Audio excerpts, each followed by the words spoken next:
This is what scaling my business felt like without a proper team in place, but I didn't solve this problem on my own. My custom pet portrait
Good morning, everybody. I'm Wyatt McAfee with Elevate Real Estate Group, and we're at the 2026 Parade of Homes celebrating 9 stops around the Ozarks for you to come out this weekend and see all that the builders have to offer. This morning, we're here with Scott Ellis from St. Jude Dream Home. Scott, can you tell us a little bit about the Dream Home and just kind of the mission behind it as we're getting the parade started? Well, this is my favorite time of the year because we get to work with such an amazing group of not only builders, trade partners, and sponsors, and we get to build this amazing house. So this year, Tyler Bussell and the Bussell building team, they built us a 4-bedroom, 3-bath house, and this thing is stunning, 2,700 square feet. And it has got all the little things you might want inside of it. It's got a built-in coffee maker and a little butler's pantry, which honestly, if they don't point it out at you, if you do a tour of this home, if you don't open up the double doors on there, you wouldn't know it's there. You just think, oh, that's just a little pantry. And then you walk in, you're like, oh, there's the coffee maker. There's the extra oven. There's all the extra cool stuff that I didn't know was hidden inside of here. It's got an amazing oven range that was put up above with the cabinetry thanks to Twin Oak, and some amazing countertops thanks to our friends at Wilkes IQ. All the trade partners come together and they donate their time and their expertise and make us a house that is really a dream home. And that's really what we do every year is we put this together, and it allows us to sell the tickets for $100. And this year I'm proud to announce that we raised $1.3 million for the kids of St. Jude. So it is an amazing thing that we got to witness today. So and just doing a walkthrough of the house, I mean, you can tell that there was no expense spared when it comes to the finishes, the content, the decorating. Everything just looks absolutely fabulous this morning. Well, and you know, the one thing I would always say is the lighting always looks amazing in this house is because we have 6 trade partners that they around the country. We do this not only in Springfield, but in 47 other homes across the United States. And those trade partners, they provide the most high-end lighting fixtures, plumbing, air conditioning. Shaw Floors does the flooring, Kitchler does the lighting, and they give us all of that stuff for free to make that house, and not just a house, but turn it into a dream home. So, yeah, absolutely. And the perceived value is absolutely there. Oh my gosh, it's amazing. We're actually hanging out here upstairs in the house. Yeah, and this so is cool. A very cool space. I was thinking of all the different uses that you could have for this space. It could be an office. It could be a whole guest suite up here. You've got a bathroom. You got a reading nook. It's just a cool space. How would you use the space? Well, you know, so Pepper, she was the designer with Bussell Building, and when she was telling me about this room, so we have a little wet bar over here to the left, and then they've got I don't know, what do you call this? Almost like dual built-in benches back behind here. Yeah. This would be like the perfect kids playroom, if you will, because you can get a little drink. Maybe you put a mini fridge over here, but they can do their homework over here. And then this open space here is just where they could play with their toys, or maybe you put a beanbag chair. You can play some video games, whatever. I think it's really a good family gathering space for people. Yeah, absolutely. And then also just the location is unbelievable. As people in the real estate industry, we see this location. First of all, I'm always like, how do they get the location? Second of all, the value is just going to continue to grow. They're building this neighborhood up just amazingly. So how did you get here? So we're in Anthony Park, and so we work with a developer and a builder every year, and we either buy the lot or sometimes we get the lot donated. Okay. And every time that happens, that helps us bring the costs down. That way we can save even more money to get that back to the family and kids at St. Jude. So we work with the builder, and then they work with the developer, and then we buy the lot, and then we start building. And so when Tyler came to us and said, I kind of want to put this in Anthony Park, I was like, that's like my favorite neighborhood. Exactly. I want to buy a house in Anthony Park. Yeah. So I said, yes, let's do that. And as you're talking about, it's a great lot, but it's also house on a hill. So when you come see the house, we're kind of elevated. And as you're in the house, you have to go up a few steps, but you can look over the entire neighborhood while you're here. Yeah, when you're driving up, from the main entrance, it's like the highlight home. It's crazy. It's like the perfect sunset view of this house right here. Strong on the corner. You've got a view of the pond over in the background. I mean, yeah, you Pretty cool. definitely, as far as if you had a choice of where this house was going to go, I don't think you could have picked something better. Well, I mean, look at some of the stuff on the HBA socials. You'll see the drone footage they shot. It really, really gives you that imagery of like, wow, I'm going into something really special. There is a lot of really good content, just kind of highlighting all of this. And we're again, just so very thankful to be here. One thing that you were talking about. Yeah. When you come up the stairs here, there's that little reading nook. There's a painting on the wall there. Can you kind of share a little bit about that? Yeah. So that's a really cool moment. So when we did the floor signing here at the St. Jude home, which I'll get a little bit about that later. Pepper, the designer, she met one of the girls that was here. Her name was Ruby. She's a 4-year-old blonde girl. She's adorable, but they kind of struck up a kinship. Okay. And as they were talking, she learned that Ruby loves rainbows. So, and Ruby doesn't know this yet. What? But so this is a secret. This is a secret. So don't tell anyone. Don't tell Ruby if you see her. She told her that rainbows are her favorite. So she had a painting commissioned for, it says Ruby's Rainbows, and then made that area, because she likes to read, a little reading nook for her. And so after we give away this house, we're going to give Ruby this painting. Unbelievable. Awesome, which was absolutely adorable. She's a St. Jude patient. It warms our heart. And she's just the cutest thing you'll ever meet. Yeah, So. I mean, sweet little girl. I mean, how can you say no to that? Right. Yeah, match made. It really reminds you just the reason why people come together to do this. Like the difference that's made through this is unbelievable to me. I just can't fathom a family walking through a situation like some of these families have to walk through, and to not have to worry about some of the costs and expenses and logistics that St. Jude's provides. It's just, well, that's the mission of what we're trying to do. They never receive a bill for treatment, travel, housing, or food, because we have scientific research back that says they will heal better when they have their family close to them. And the only way they can do that, if they're not worried about the looming medical costs or the looming,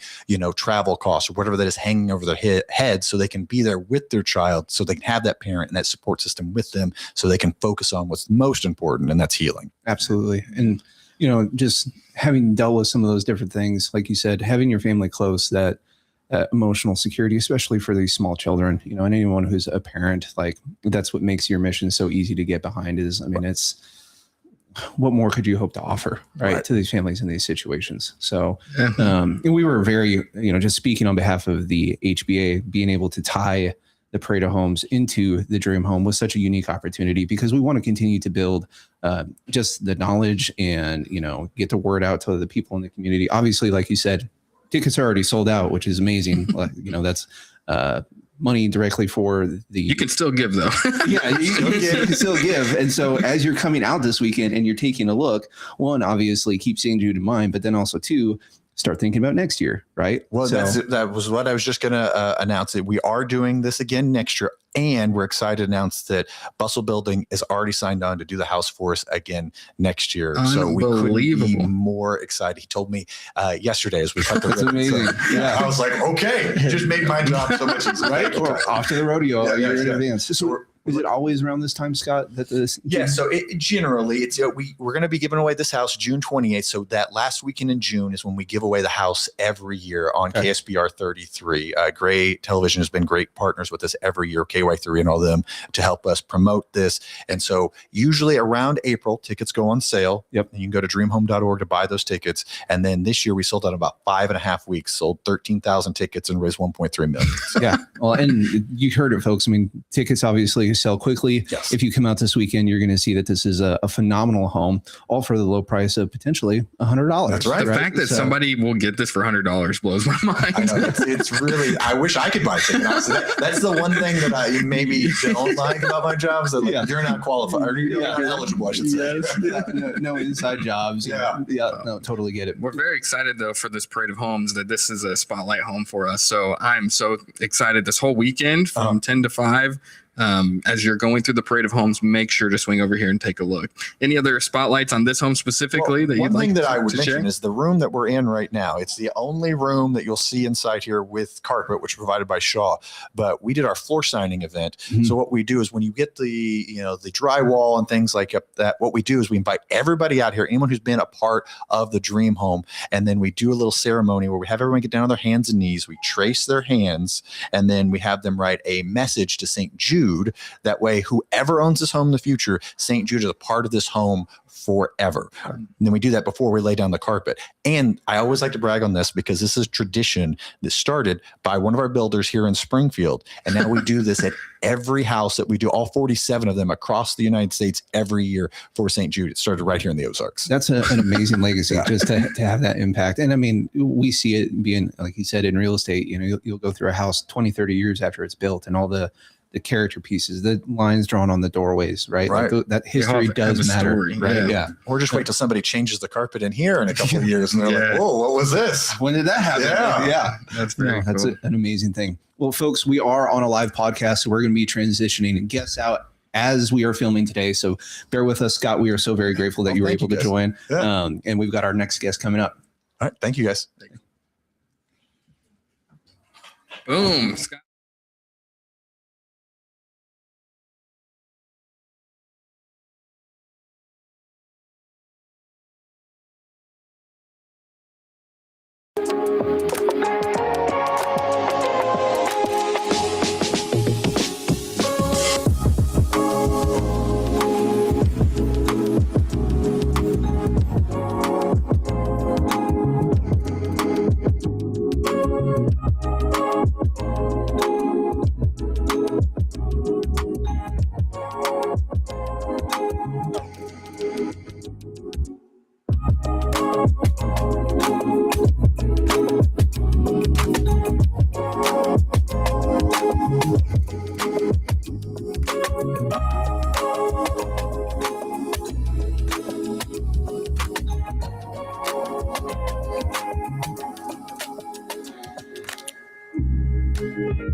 All right, welcome back. We are here with our next guest, Keith Mills from Mills Foundation. I've had an amazing opportunity to build a relationship with Keith over the last year as we've gotten to know each other. Mills Foundation is actually the presenting sponsor for the Parade of 2026. We are so very grateful for their partnership. Keith, thank you for being here today. Can you tell us a little bit about Mills Foundation, what all you do in the Ozarks? Yeah, so we are kind of the residential expert for vertical concrete construction. And again, it's just residential. We don't do commercial work. So that involves basement walls, stem walls, also referred to as crawl spaces in this area, and retaining walls for, again, residential houses. So you and I have talked before. Your family has been doing this in the Ozarks for a very long time, correct? Yeah, we actually turned 60 years old this January. I'm third generation to be part of it, and I'm just excited. Well, that's what we love to see in the Ozarks is, you know, generational families helping each other, helping our community, being involved in things like the parade. So again, we're very thankful to have you here.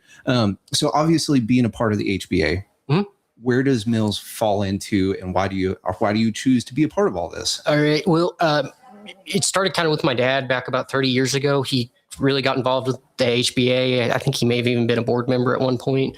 He's served on a couple committees over the years as well. And it turned out to build a lot of great relationships with the builders at that point. And so I kind of just took what he started and I'm running with it. Yeah. And it's not broke, don't fix it, right? Exactly. It's one of those, I really kind of got involved, probably about 6 or 7 months ago, probably. Yeah. And it was a good choice. Like we've seen some business pick up. And again, it's really, for us, it's more about building the relationships and educating the industry as a whole. Yep. And I feel like if you're a builder and a part of the HBA, you really care about the construction and the means and methods and that kind of thing. And that's kind of what we base our business model off of. So much of what we've talked about is just that community relationship, right? And trying to lead that from the front, obviously with the HBA being an advocate for everything housing in the Ozarks, you know, it's not just an organic partnership, but they provide the tools and the resources and things like the parade. So that way we can showcase that there are excellent companies, partners here in the Ozarks who are prepared and ready to help our community build their dream home, right? Yep, 100%. You know, one of my favorite things about the HBA is that it brings all kinds of vendors, but it also it shows the trust that could be had. If you're a part of the HBA, you know that you're a trusted company that people have worked with throughout the years. I mean, for roofers, for example, you know, you have a storm come in, there's storm chasers that come in, they come leave town and you never hear from them again. And so I think one of the cool things about you as being a sponsor, but also just being involved with the HBA is it shows not only your legacy, but when people are needing something in your industry, like something, a correction or building a house, they know where to go because you've worked with all these builders. You've worked with all these people before. Yeah. And again, it's ones we don't do like flat work, for instance. But again, if you guys have questions about that, give us a call. We've been working behind people for the last 60 years. So we can help you out with whatever you really need done as far as concrete work goes. Well, it's kind of the old adage, it's not just what you know, it's who you know, right? And obviously, when you've been doing it for 60 years, you've had a chance to vet a lot of businesses that you've worked with, right? And like I mentioned, we're discussing people's homes, intrinsic value. It's where their families are at. This is something that people care about tremendously. And one of the things that we see all the time is just a lot of homeowners in the area don't know where to turn for solutions, right? And that is, again, I call it the blue check mark of being a part of the HBA, right? Like there are requirements to join the HBA. You got to have a Better Business Bureau rating. You have to be insured. You have to have general liability insurance, and so that mark of putting their approval on a member doesn't just happen overnight, right? It's not some good old boys club. They're very intentional about actually making sure that they're vetting their members because they're promoting them to obviously our entire public, right? Yeah. So we've had an excellent opportunity just to get to know the vendors, people like Keith, as we've been getting through all the advertising and ready for today. It's been one of the best decisions I know we've made as far as a company goes. So, Keith, what excites you most about the Parade of Homes this year? Why should people come out and take a look at these? There's some beautiful homes on display. There's some great builders. If you're in the market of wanting to look for a new home or anything, come and make connections. Like that's my big thing with the HBA just in general is just put yourself out there, make connections, meet people. Because again, it's all about kind of who you know and what they know, kind of a thing. And so just get out there and network, come out and see us. It's fun. The people are nice. Correct me if I'm wrong. Mills has actually worked on some of the projects that are in the parade this year. A couple. We actually donated the foundation for the St. Jude house, which is really amazing. Cool. Thank you so much for doing that. Obviously, we just had Scott Ellis on with St. Jude and just talking about this whole project. I can't imagine the logistics that go into pulling off donating a home, just from all the contractors, the legalities, everything else that's involved. But it does take the concentrated effort of people in our community making not just that commitment, but that sacrifice and following through. Right. Yeah. And that's something that we kind of pride ourselves on. We've done the St. Jude home a number of years now. We work with Habitat with Humanity as well. Just again, we try to give back to our community where we can, and just kind of, again, just building those connections and helping people out. That's we really base our business on our service. And a quick question for you, obviously being very relational and who but also dealing with, we're in the information age. People can find an answer to every question that they have online in a heartbeat. Yeah. So dealing from the education side, does Mills have a pretty good process set up for bringing people in and helping walk them through the value, obviously, of the foundation, literally the thing that the house is sitting on? Yes. So typically like your first meeting with us is going to be with my Uncle Kent. He'll come out and meet you before he lays out the footing and go over wall heights and that kind of a thing. Yep. And again, we've been doing it for 60 years. So we can tell you, dig here, not there, kind of a thing, put your step here and make sure it's an even 5 foot, and that kind of thing. And so, again, we do a lot of education on the front end, so that it makes the rest of the process pretty easy and everyone's kind of on the same page. We're very, we push communication almost too much. So I'm sorry if you use us, we probably call you a little more than you'd like, but we want to be thorough and make sure we do what you want, kind of a thing. Cause that's why we're there. Well, and it's Missouri soil. So for any of you who aren't aware, the number one thing Missouri grows is rocks. So I have to imagine that obviously plays a pretty important role when it comes to everything that you all are doing, because plans are going to change. It's just a part of the process, right? You might have the ideal spot picked out, but that's where having the trust with your contractor when they come out and they talk to you about, okay, yes, we can do this, but here's the reality of the situation, right? What does that actually end up looking like? And so I know for our side of the coin, it's very, very nice to have trusted vendors that we can just say, hey, give Keith a call. He'll answer the question for you, right? Keith, if somebody's looking to build a house or has some concrete questions, what's the best way for them to reach out to you and website-wise? Probably just my email. It's keith@millsfoundations.com. There is an S at the end of foundation. A lot of people miss that. But that's probably my best way to get a hold of us. Or you can just give our business line a call. It's 417-725-1437. And that rings through to about 4 of our different cell phones, so that no matter what time you call, someone can get you an answer. Well, and obviously, if any of you would like to connect with Keith, come out to the parade this weekend. It'd be a great opportunity just to see their product and how it's shaped our industry and the different homes that we have in the parade. Keith, that about runs out of our time today. So thank you so much for being here. We really do appreciate you taking the time to be a part of this podcast. Thanks for having me. I appreciate it. Absolutely, Pleasure. brother. Be good. Yep.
And we're back. This time we're here with Travis Little from Flint Rock Homes. We're looking to just have a conversation with Travis today. They're one of the wonderful builders that have entered the parade for 2026. Travis, can you tell us a little bit about Flint Rock and what all you do? Well, at Flint Rock, we are a company that has been in business since 2004. I will say we took a break with Armageddon, builders would call it 2008 there for a few years, and I declared I would never build again. But here we are. So we focus on our initial focus, maybe I should say, was on trying to build affordable homes, starter homes for young couples, people downsizing, et cetera, and still maintain a good level of quality. In recent years, we have broadened our horizons, and we are now doing some high-end homes, some customs, and we just try to pay very close attention to detail and just do a good product. Try not to, well, not try, we don't. We never cut any corners. Just do it right. Yeah. You know. And it's the industry has been great to us. Excuse me. The area has been great to us. Construction is a wonderful profession to be in. Yeah. I grew up in agriculture, and Okay. it seems like a lot of the contracting folks are similar to the farm folks I grew up with. Yep. Yeah. So Salt of the earth type salt of the earth. individuals. It's just good folks to work with for the most part. You just shake their hand and do business. And Yeah. so that's been great. So Well, and we're very excited to have you be a part of the parade this year. Flint Rock does have 2 homes, so there are 2 of the stops if you're currently looking at buying tickets or have your tickets and you're headed out today. So, Travis, can you tell us a little bit just about why Flint Rock made the decision to be involved with the HBA and then also the parade for 2026? Well, I think any body that wants to be a significant player in the home building market in Southwest Missouri it's just obvious choice. They should be a member of the Home Builders Association. That's what I'm saying. So that was a no-brainer. And then being in the Home Builders Association and trying to be a major player in the industry in the area is also just not even a question that we're going to have a home in the parade. And this year, like you said, we have 2. So I'm sure as a builder, sometimes it's a little bit difficult to line out the build with the timing of the parade. It's very difficult. Yeah. I know when you're building spec houses or custom homes, you're always thinking about time frames, but when you add the parade in there. Yes, it's tough. And I'll take a chance right now just to give a shout out to the Loos. They are the owners of the custom home that is in the parade this year. And they were great clients and have been gracious enough to actually let us use their home, even though they're living in it. Right. So we have invaded their space for the weekend. Yes. Really appreciate that. So. And that's, I mean, just a telling factor, one, not just for the relationships that you have, but then also, you know, the priorities that Flint Rock is bringing to our industry, trying to be transparent in that, you know, after the build process, because it's not like a house gets built in a day, that you still have the relationship with your client where you can come to them and say, hey, can we invite potentially a lot of strangers to come wander through your home this weekend? I mean, we've all heard horror stories about either buying a house or building a house and then the builder ghosting them and never talking to them again. They don't want to deal with it. So the fact that you have those relationships afterwards is such a big thing. That really speaks the most volume to me about the product that you create and how you do your business. So. We try to do follow up with everyone. And, you know, we make mistakes, and when we make a mistake, we correct it. Yeah. And we just try to be a good steward for the industry. Well, and one of the things that we were chatting about, you know, obviously you've got, like you said, more spec homes, you know, you've got these high-end custom homes. For those of you who do happen to tour Flint Rock's properties this weekend, the custom home has an amazing secondary kitchen in it. I hesitate to say butler's kitchen because it is so much more than that. Yes. And so really with sky being the limit, what does your process kind of look like, Travis, for getting somebody started on this, and how do you walk them through? Because most people these days don't know what building a house is like. As far as our custom homes go, we've tried to make that process a little bit unique because many builders will tell you they just do not like building custom homes. Mm-hmm. And the reason for that, at least in my opinion, is that creating the same expectations is so hard. Yeah. You know, when they have what's in their mind, you have what's in your mind. And when they don't meet, right, then you're asking them for more money. It can become contentious. Yep. So what we try to do is we have a process where we get their plans finalized, and then we let them pick. We send them to our suppliers, and they literally pick every finish that's going in that house, everything. No, you have a $10,000 flooring allowance, none of that stuff, because that's where the problems come in my experience. We make them pick everything, and then they know exactly what they're getting for exactly what price they're going to pay, and then we build their home. Yeah, of course, it's their house. You know, during construction, if they change their mind, they certainly can. But then it's very transparent. It's okay. Your previous choice costs $5,300. Your new choice costs $6,400. It's $1,100 difference. You made the choice. Yeah, right. There's no opportunity for suspicions to happen and someone to think that you're taking advantage of them. And it allows them to make a decision. Maybe I want to, you know, have a little lower cost on something here, and then in order to spend a little bit more. Exactly. And we do that too. My interior designer, who's also my mother, she will take them around to our suppliers. And, you know, if we have roughly estimated, just making up numbers, $12,000 for the flooring, and they pick things that cost $23,000, she will tell them, okay, you're over budget here. While we're here, you pick something that's in the budget. Right. And then once we get all the choices made and go back to the office, you can decide, yes, that's important to me on the flooring. I'll go over, or no, it's not. Let's go with my other choice. And we picked something cheaper over here because we actually looked at it. That's one of the things I talk about with clients all the time is, you know, when it comes to house shopping, just because you think something's important to you, once it's actually in the home, that doesn't mean that it's always going to line up the same way, right? Sometimes you probably got to trust your builder on those things. They've done it a time or two. Let's walk this out and see what happens. And you guys have built so many houses that you have that process down to a science. So even though the buyer has a lot of decisions to make, you kind of have them in a funnel to where it's not overwhelming at the same time. Yes. We have great relationships with trades and suppliers around town. They take good care of us, and as a consequence, they take great care of our clients too. Right. One of my favorite things about Flint Rock, and I had mentioned this earlier, is you guys have these super custom, super high-end homes. You know, somebody can spend it whatever they want to spend if they want to do it, and you're going to go as high-end as humanly possible. At the same time, you see a need for housing in our area, and what the Home Builders Association is all about is providing opportunities for people to buy homes. And so can you talk to us a little bit about some of those opportunities? I feel like you're uniquely so building some homes for people that if they're first time home buyers or trying to get into a home, you built the path for that. And we take that serious. I mean, I believe, I had a city council when we were trying to propose some smaller lots, accused me of, you're just trying to build cheap houses. I'm like, no, what I'm trying to do, you're trying to make more money is what they said.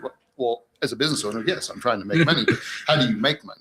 You make money by building what the market needs. Yeah. And the unfortunate situation we found ourselves in the last few years is that when you combine building costs with interest rates, it has just priced so many families out of the market. So it's kind of a passion of mine to try to find a way to build people a nice home that they can still afford. And that has become challenging. But we have really dedicated a lot of time and brain power to doing that. So we can still get people in homes. And one thing that we do that helps a lot is we provide, depending on the price level of the home, our base homes, we provide $10,000. It's built into the price in builder credits. And you can use that for whatever you want. But typically what people use it for right now is to buy their rates down. And so we are getting people into homes in the high 4s, low 5s on interest rate. And that's not a gimmick thing. That's the full 30 years. Right. And so that's really helped folks, I think, still be able to get into a house. You're also building in some areas that do USDA loans. Yes, to where, I mean, there could be a scenario where somebody had a USDA loan and use the credit to where they're bringing almost nothing to closing on a brand new house. Yes, we do a lot of houses that are between 0 and 3% down. That is amazing. So for a rent deposit, you could be buying your house, which is a crazy, and a brand new house at that. It is. So you don't have to worry about maintenance even. Yeah. Not to get off track, but I was heard a podcast this morning on my drive in by a financial advisor, and he was telling people, don't buy a house. It's smarter to put your money in the stock market because the returns have been so much greater than houses. And he's not wrong exactly, but he is wrong practically because as we were just talking about, 0% down. I mean, your return on investment is infinite if you put 0 down. You can't put 0 in the stock market and get a return. Exactly. But 3% down. I mean, if you buy a $300,000 house, it's appreciating at 4% a year. That's $12,000 a year, and you put $9,000 down. That's a pretty good return. You're the money after the first one, right? Yes. And those are conversations that we're having all the time, just trying to build solutions for our community. And obviously, again, being a part of the parade, bringing people out so that way they can see what their options are so they can experience things like Flint Rock's builds. So Travis, we are so incredibly grateful that you were able to join us today and to share a little bit about Flint Rock with us. If somebody wants to reach out though, you guys have a great website. You've got great contacts. What's the best way for somebody to find you though? Just get on our website, flintrockhomebuilder.com, and there'll be whatever contact information you would like on there. You can look at our inventory. You can check out our custom build process. We've got some great agents. I'll give a shout out to Brady Wells. He's great. Wonderful real estate. He's a worker. He is salt of the earth. He is great. Yes. So just check out our website and give us a call. Perfect. Awesome. Well, thank you so much, Travis. We really appreciate it. Okay. Me too.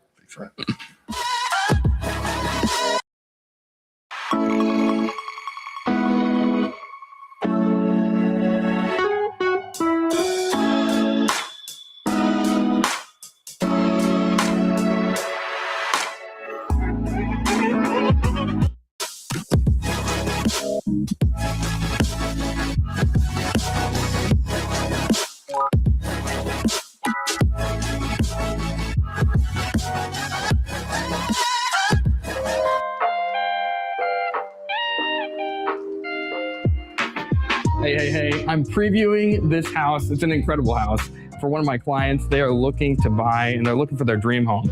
And so I thought as I was previewing this place, it would be awesome for you to come along the journey with me. We get to talk through 6 things that every buyer needs to know when it comes to buying a house. All right, so the very first thing that you need to do when you're starting your home search is you've got to have the right group of people around you. You need your team. This is a big investment. This is something that you need to take very seriously, and the people around you need to be taking it seriously as well. So first start with an agent. Interview a few agents, get to know them. Somebody that's professional, that knows what they're doing, that understands the process in and out, because there's a lot of steps to it. So you need to make sure that your agent is supporting you the entire way. Second, you need somebody in your corner for finances, somebody that's a financial advisor, maybe a lender, somebody that knows what's going on in the market so that you can have the best rates for your loan, or you know exactly how you're shifting your money. You also need a good insurance person. We have some great insurance providers that we work with. You might have your own, but somebody that's going to help us understand how we're going to insure this incredible investment that you're making. We'll also talk through title company and having the right people on your team there, inspectors as well, but you just have to make sure you go through your list and know that your team is completely supporting you. These are people you trust, people that are professionals, that they know what they're doing, and that they've got your best interest at heart. The next step is getting a pre-approval for your financing. And this is coming together with a lender that you trust, just like what we talked about earlier. You want to have somebody in your corner on the finance side that understands, it's a professional, that's not just trying to sell you a loan, but knows what's best for you and for your family. This is going to help us so much because it's going to help us to see what your monthly payment's going to be, how much money you want to bring to closing for your down payment, and all the fees in between. This is going to be extremely crucial for us as we start our next step of finding your dream home. All right, so you have the right people around you. You've built your team, people that you can trust and that are going to support you through the process. You've also gotten pre-approved. You gave them all your documents. You told them everything about your whole life, and they gave you a little piece of paper that said you're approved to this amount. That's where the fun begins. That's where we start our home search. You're going to sit down with an agent and talk to them about all the different things that you want in a house. You're going to talk about bedrooms and bathrooms, location, the style of the home, the condition that you're wanting. Maybe you want a brand new home. Maybe you want a little bit older home with character. Maybe you want a fixer-upper, all these different things. And what we're going to do is you're going to put it all together and we're going to start your home search. That means getting into houses, walking through them, getting an idea of the location, talking about where your kids are going to go to school, talking about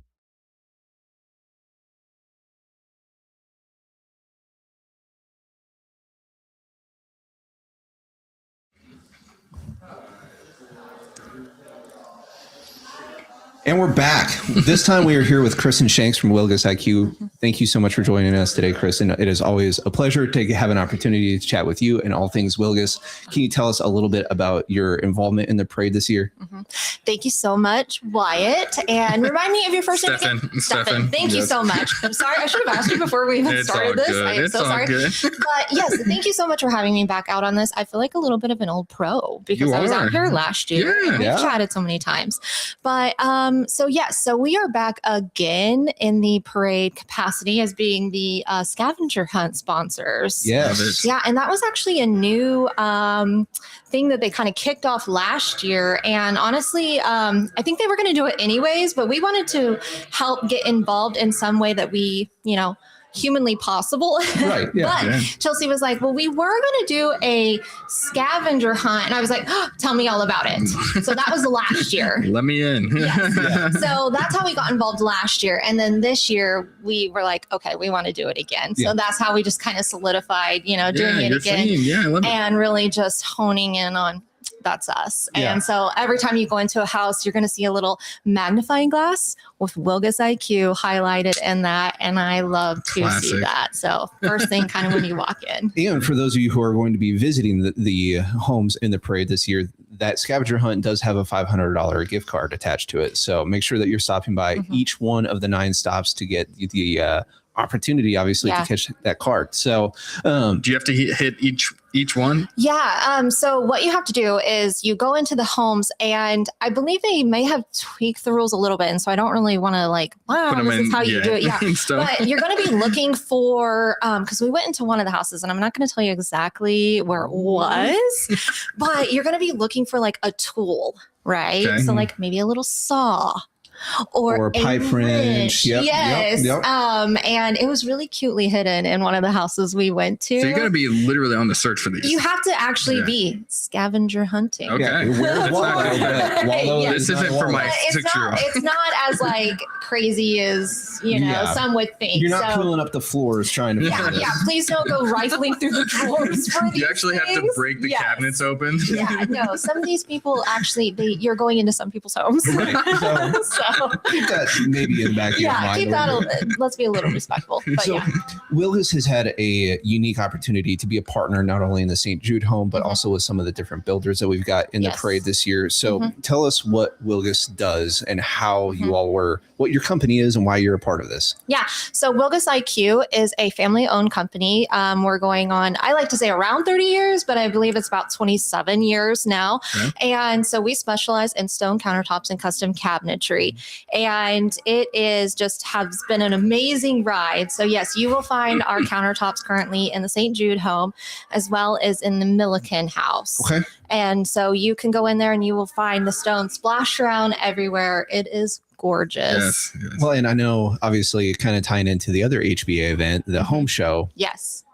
You all's booth setup display this year was insane. And it sounds like you've got next steps planned for this year already. So, well, our designer Hope, she is it takes her, it's no joke when it comes to it. I mean, like it takes a year to literally get that going. It's not like whenever you go into maybe a trade show and it's a tent thrown up with a desk and some cards. No, we are there and we take it very seriously, building our displays. That's and awesome. We want you to come in and imagine you live in there, and that could be in your house. That's what we want you to feel like when you walk into our booth. And if you have the care for the booth, imagine for your customers. Like it just shows exactly who you guys are. Well, that's what the IQ stands for Wilgus IQ. So Wilgus is Shane Wilgus's last name. Okay. And then IQ stands for integrity and quality. And that's what his business, I say a lot, but his is built upon integrity and quality, and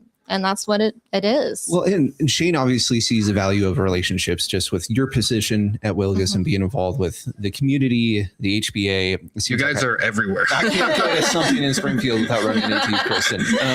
So can you kind of tell us a little bit just for the general public what it looks like to get involved with Wilgus and how to bring you all into their home? Well, honestly, it's just as easy as, if you want us in your home, just come into the showroom. Honestly, our team is going to go in there and they're going to take care of you. And I think I told you guys this last time. They're going to go in there and they're going to love on you. We cover anything from residential to commercial, and they're going to, and I don't remember if last year if we had a designer yet. And I don't remember if we talked about that at all yet. But now we have somebody that is going to literally take your ideas and so we're not having to, I don't want to say farm out or hire out, but now we have, it's all in-house, and we make that experience completely personal to you the whole entire time.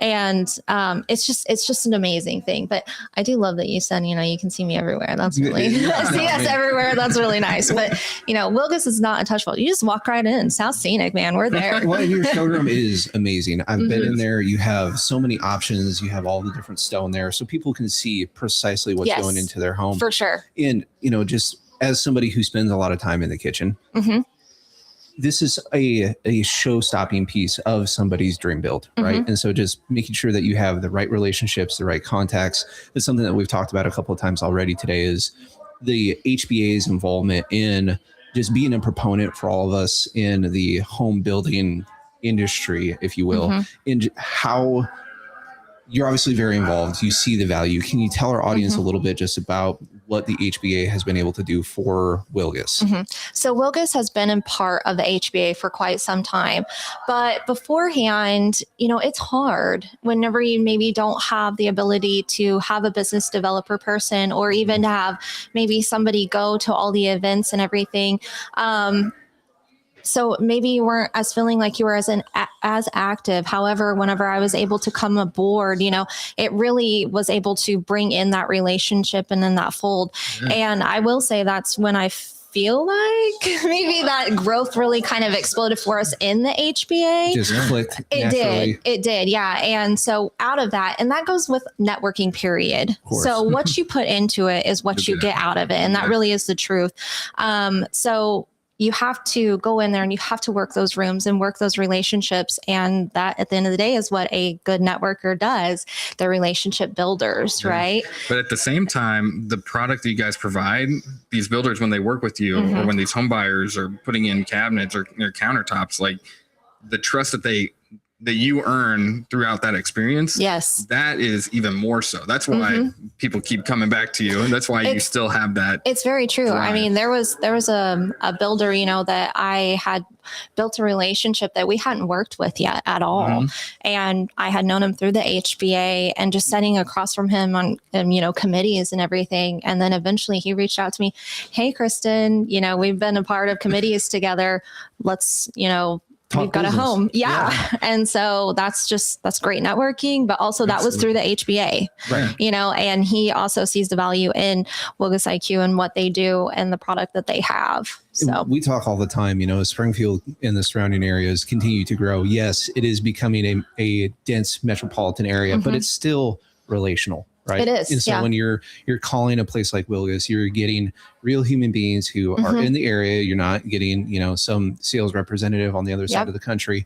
And just that firsthand experience, like you said, just come into the showroom and say hi. Yeah. That's what most people are looking for. Because as we've talked about, a lot of people don't know who to turn to, the resources that are available. Right. And so obviously the HBA is a great what's the word I'm looking for? I think they're a proponent, resource.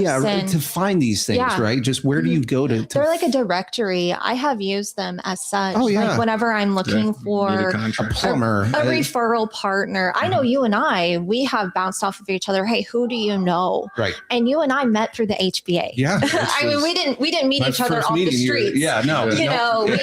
We met through the HBA at a power hour. Right. And so since then, our relationship, our working relationship has grown and bounced off referrals through that way, and so that is because of the HBA. Right. And that impact has obviously been tremendous, not just for our company, your company, but everyone who's involved. And so we are very, very grateful, obviously, for the Parade of Homes, this opportunity to highlight all the different relationships that we have in the HBA. So Kristen, thank you so much for joining us today. Yes. If we already talked about, obviously, people wanting to get in touch with Wilgus specifically, but if someone wants to reach out to you, what would be the best way? So I'm going to say it one more time. Definitely come by and see us at the showroom at 3045 South Scenic Avenue, Springfield, Mo. Definitely come out and see us. Our sales team is amazing. They're going to come out. They're going to love on you. They're going to educate you, and they're going to help you find the perfect stone, the perfect cabinets to help make your dream kitchen, bathroom, whatever, come true. And other than that, you can find me on LinkedIn if you want to. But yes. There we go. Well, thank you, Kristen. We really appreciate it. We'll be back with the next one.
The Home Builders Association of Greater Springfield invites you to the Parade of Homes, your opportunity to tour 13 luxury properties happening on October 17th, 18th, and 19th.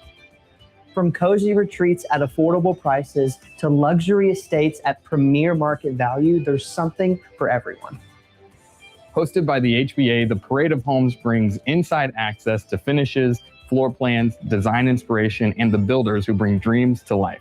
Whether you're buying, building, or just getting ideas, this is the opportunity for you to see what Springfield has to offer. All 13 homes open their doors for this event. So plan your weekend, bring a friend, and see what's possible right here in the Ozarks.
And we're back. This time we are here with Dalton from Metro Appliances. Dalton, thank you so much for joining us today. We genuinely appreciate you and Metro being a part of the parade for 2026. Can you tell our audience a little bit about Metro and who you are? Yeah, so I'm Dalton. I've been an inside salesman for Metro for 6 years now. Okay. Metro Appliances is an employee-owned company. We've been here in Springfield going on 25 years. Metro's been in business since 1974. Okay. So, boy, that happened quickly. yeah.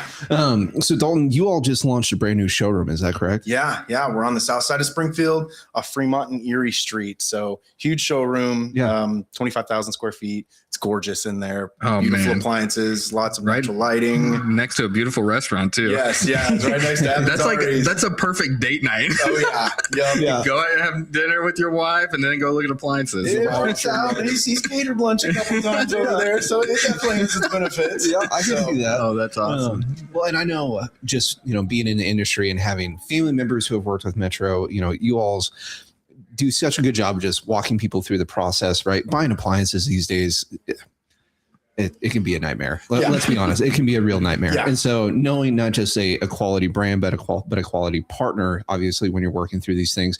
So how does Metro kind of differentiate and provide that level of service to our community? Yeah, great question. So we employ, all of our employees are true experts. We go through a lot of training, both with different manufacturers like Bosch and Thermador and things like that. So we go through continual training. A lot of reps we have really good relationships with. They come in and offer in-store training as well. Okay. And as a former big box employee, that's not something that I used to get there. Right. So when you come into Metro, you're getting true experts in our field. So, and that's one of the unique things that we're highlighting today is just so much about the HBA is relationships, right? And being a part of the community, being invested in Springfield and the surrounding area. Like you said, just the time in business, obviously you have relationships with people.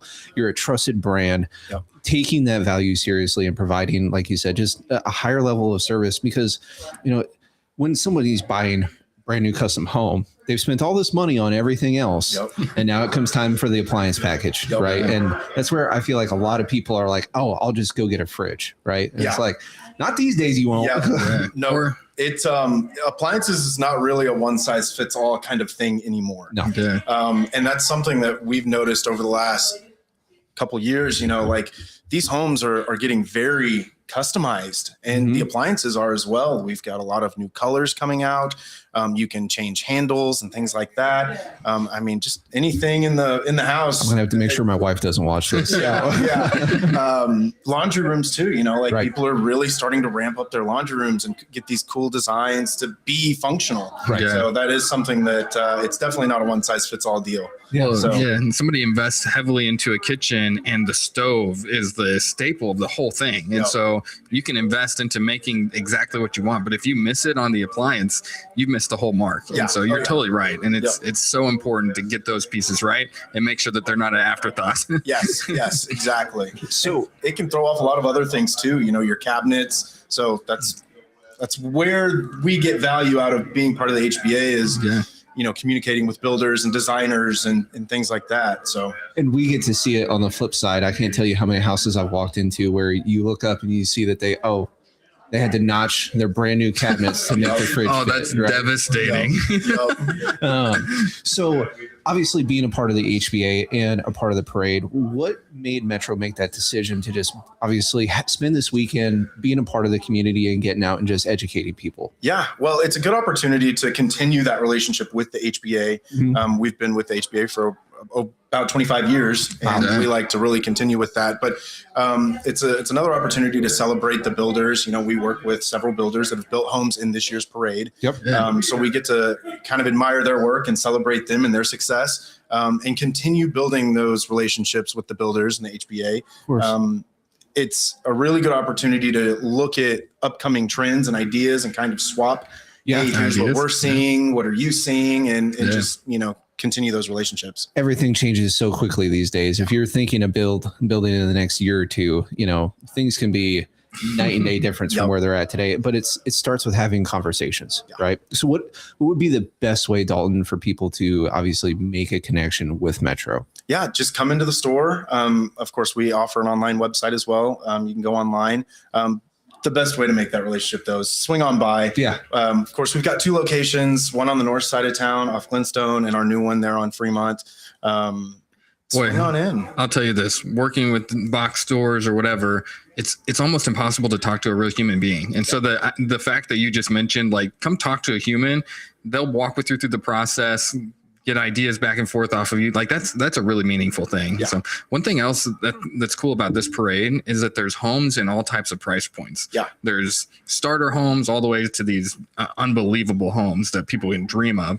And the cool thing about Metro is it kind of fits that realm as well. Like you have appliances for all different types of price ranges. Yep. And that's a cool thing. You have the expert backing you, no matter if you're buying a starter home or your dream home that you just built. Yeah, you know? Absolutely. Well, and you mentioned, the relationship with the builders, because so often it's, making that organic and that higher level of service when somebody's really, looking at some of these higher end custom homes and, expecting a certain level of pedigree and service that comes with it. Yeah. The fact that you have those relationships with the builders to where you can get in, how to communicate with them, you can make that entire part of this process just one less thing that the actual homeowner has to worry about. Because when you're building a custom home, there's only 8,000 decisions that you need to make. And so, not having to worry about, okay, when is this getting shipped over there? Who's installing it? Right. Like those are very important details. I'm the one who does all the cooking in my household. And so, I've already told my wife, I'm like, look, if we ever build,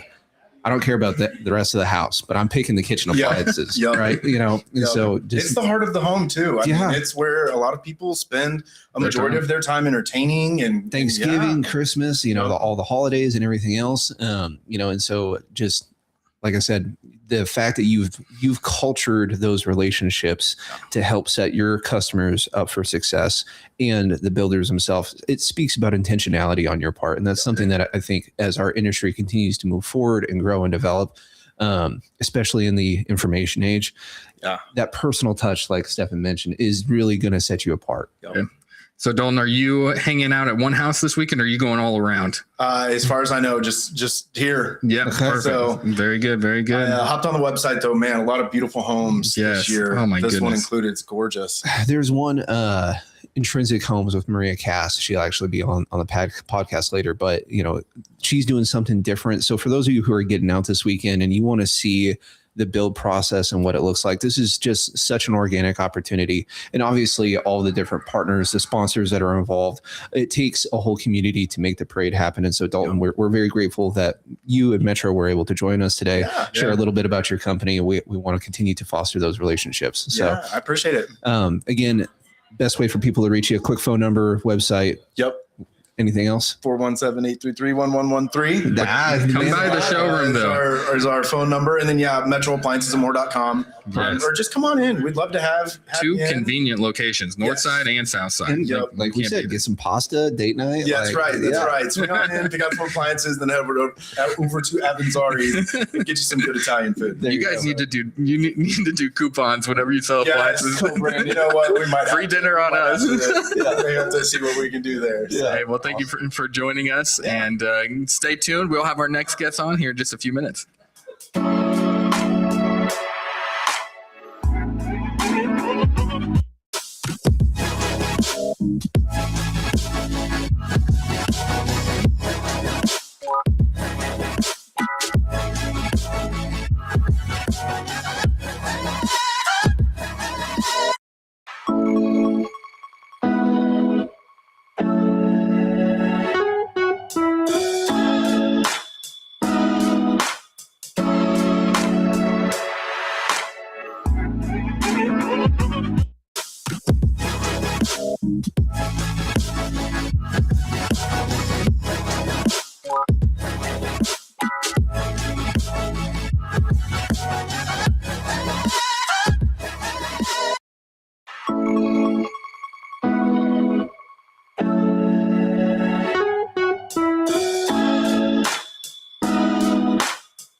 And we're back. This time I'm here with Maria Cass from Intrinsic Homes. Maria, you and I have had the opportunity to get to know each other through the HBA, and it has been just a wonderful experience so far. We are incredibly grateful for Intrinsic Homes actually having your personal home in the parade this year, which is amazing. And Maria is one of our wonderful home builders. As a part of the HBA, she really tries to focus on education and client relationships when it comes to the building process. So we're very excited to dig in. So first and foremost, Maria, can you tell us a little bit about Intrinsic and just how it kind of came to be? So Intrinsic Homes is a custom home building company, but I also focus on large additions and whole home renovations as well. Okay. And I come from a design background. So I'm an NCIDQ certified interior designer. I did design management, project management for hotels across the country before I became a builder. So COVID led me into the residential arena. Yeah. And what I love about construction, generally speaking, is really the technical side of it. Okay. And what I found in residential is a lot of clientele don't have the bandwidth of knowledge that they would like to have, or know what their options are. So that's where I love to teach. I always say I love to advocate for my clients in the building process. We see so much of that. Just obviously both of us are involved in the home industry, as I call it, right? And it's people don't have the experience or the expertise these days to really know everything that goes into their project. When I'm walking through builds with clients, it's like you can just tell that they're not coming to the table with all the P's and Q's on the minutia that's going into it, right? But the more that they want to understand, they want to have the education, and they want to know what's going into this home that they're spending. Even a cheap home these days is a lot of money, right? And so, you know, seeing a builder who, because you're very busy, but you still take the time to prioritize that relationship with your clients and give them that education. How does that tie into your involvement with the HBA, and where did you see those two lanes kind of naturally intersect? So the HBA, before I became a residential builder, when I looked at the HBA, I always saw that they set the precedent for the most knowledgeable people that understood the industry the most, be it builder, vendor, or tradesperson. So when I became a residential builder, I knew that that was the path I wanted to go down. You have to wait 2 years before you can get into the HBA as a builder. So I've been with the HBA for about 3 years now, a little over 3 years. And I am on the board of directors. Yes, ma'am. And doing different things within that arena. I think what's big for me is building those relationships, not only with other builders, but vendors and trades. And you'll see some of those in that parade home this weekend. Well, and that's one of the amazing things that we've seen just getting involved is everyone would assume that when you're hanging out with your competition, that it would be treated like you're hanging out with your competition, right? And one, the lack of scarcity mentality and the integrity that I have seen in the builders, the vendors, you know, everyone that's involved, it's really a community because we all understand that we're driving a ship that is very important to everyone in the Springfield area. You know, homes have intrinsic value, right? And so being relational, it is still Springfield, even though we've grown astronomically over the last decade.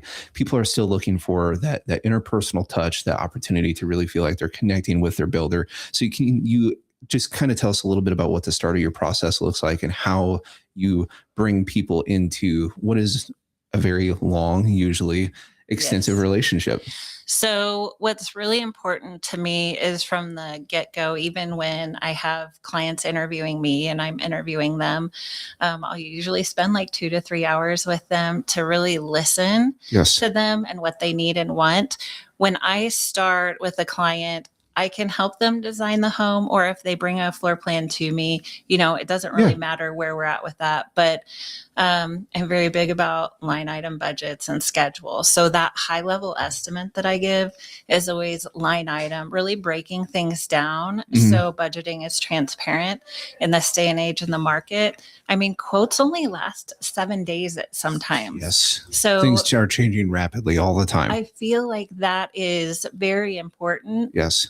throughout the whole process to keep your estimates updated and people understand where those prices come in. Well, and obviously this year you're showcasing, like I've mentioned, your personal home in the parade. Yep. So can you tell us, you really have a unique situation going on there. We love that you made the decision to be a part of the parade, even though your home isn't finished, because it provides such a unique experience. So can you tell us a little bit about what you're doing? So I didn't have a parade home that's completed, right? Last year I wanted to do it. I didn't have a completed home. So I kind of started thinking outside of the box. And with education being so important to me, I decided that what if I approach it and give educational opportunities throughout an interactive tour of this home that's under construction. Yeah. We just finished rough-in. So the rough-in electrical, plumbing, and mechanical are completed now. Yep. We have the shell of the house insulated, some sheetrock up. So I think it's a great opportunity to see where wiring is in place. Like we chose to do an ERV because we've encapsulated the home. Yep. What does that even mean? Why? Right? Yep. Yeah. Right. So like posters and banners across the board to kind of explain those things. Well, and just, kind of letting people see through the looking glass of the project and the minutia that goes into it. I have to imagine that shows further value to, not just our community, but your customers, because they're seeing that it's not as simple as, okay, you hand me a design plan, I call somebody and we're off to the races, right? That's just, I can't imagine how much detail goes into every little bit of the process. I've been involved in the contractor industry, and I know, like you said, prices change, timelines get pushed back. You're dealing with just 1,000 different moving pieces and parts. And so for someone to come into your home, see all of that, and then get to build a relationship with you and know that, okay, she's managing all of these things in the background, so I don't have to, that screams value these days, right? And people are just looking, I say, for it being the information age, it's never been harder to get good information, unfortunately, right? Difficult. And there's 1,000 opinions and viewpoints and thoughts whenever you Google something. It's Springfield. Go talk to somebody in person, go sit down, have a normal human interaction, and get off to the races on a beautiful no home, right? So, Maria, for anyone who might be looking to get in touch with you, what would be the best way to make that happen? And then also, what is a piece of advice that you could give to someone who's considering building a home in maybe the next year or two? So my website has my phone number and information. It's intrinsichomesllc.com. Okay.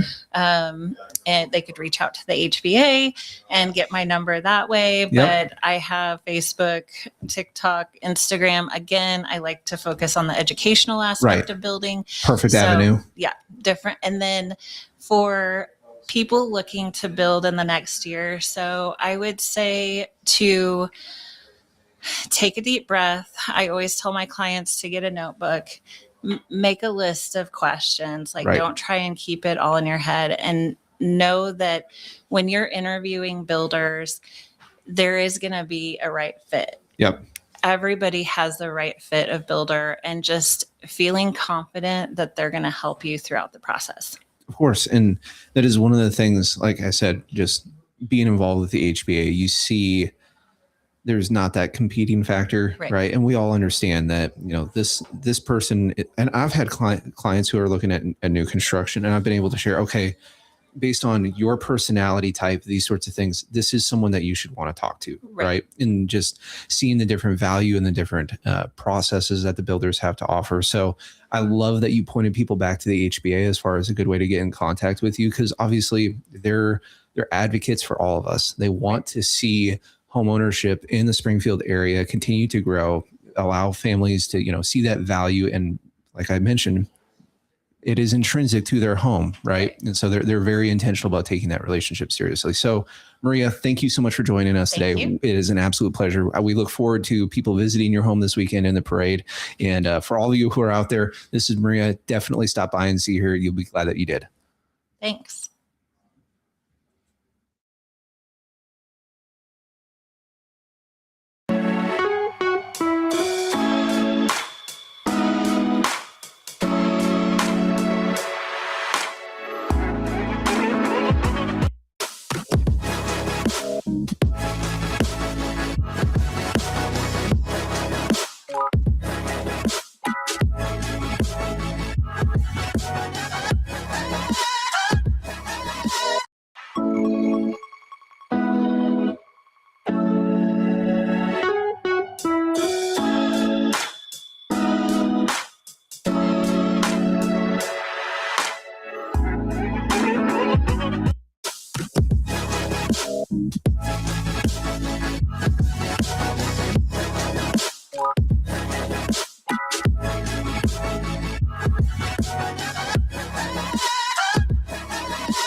And we're back. For this segment, I'm here with Jeff Hammonds from Settler Structures. Jeff, you and I have had an opportunity to chat a little bit about what your business is like, what you're uniquely offering to the Springfield area. We're so happy to have you here today. So for those who don't know you, can you tell us a little bit about Settler and what kind of you all focus on?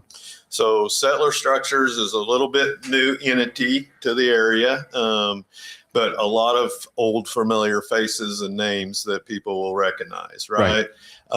We specialize in barn dominiums, barns, garages, high-end, playhouses, if you will. Yeah. You got to have a place to park your toys. I like the way you put that. You know, my wife and I have thought for years that when we build a barn dominium is the direction that we're leaning, just because it provides everything about a home these days, plus some, right? And that flexibility just brings in some unique things. And one thing that we were chatting about before the camera started rolling is just how much barn dominiums have changed in the last 20 years, right? So can you fill us in a little bit on that for especially our audience who probably isn't as aware? Right. So my background's in the residential building industry, but I started doing barn dominiums probably in 2009, 2010, along with barn doors, barn dominiums. And, really and truly, the first few we built were a barn that we turned into a house, right? And today it's a house that we make look like a barn. Yeah. So technology has caught up, engineering has caught up. I think the coolest thing is we're not limited to traditional construction. Right. So we can do some really cool things. Well, and just that flexibility, today it's getting harder and harder for people to become homeowners in the United States, and trying to approach the industry with some flexibility, thinking outside of the box. What can we do to provide solutions to our growing population base here in the Springfield area, right? And that's one of the things that we've spent some time highlighting today is just the relationships through the HBA and what they have done as a proponent for all of us to help build not just that relationship, but that perception with the public, right? Because people are spending a lot of money on their home. We want to make sure that we're being good stewards of our society and the community that places that trust in us. So can you kind of walk us through what Settler's process is for getting things off the ground started with a new customer? Sure. And I think that's where we shine, to be quite honest with you. Part of it's our experience, the people we got on our team. We've been in the building business a long, long time, so we've seen it all.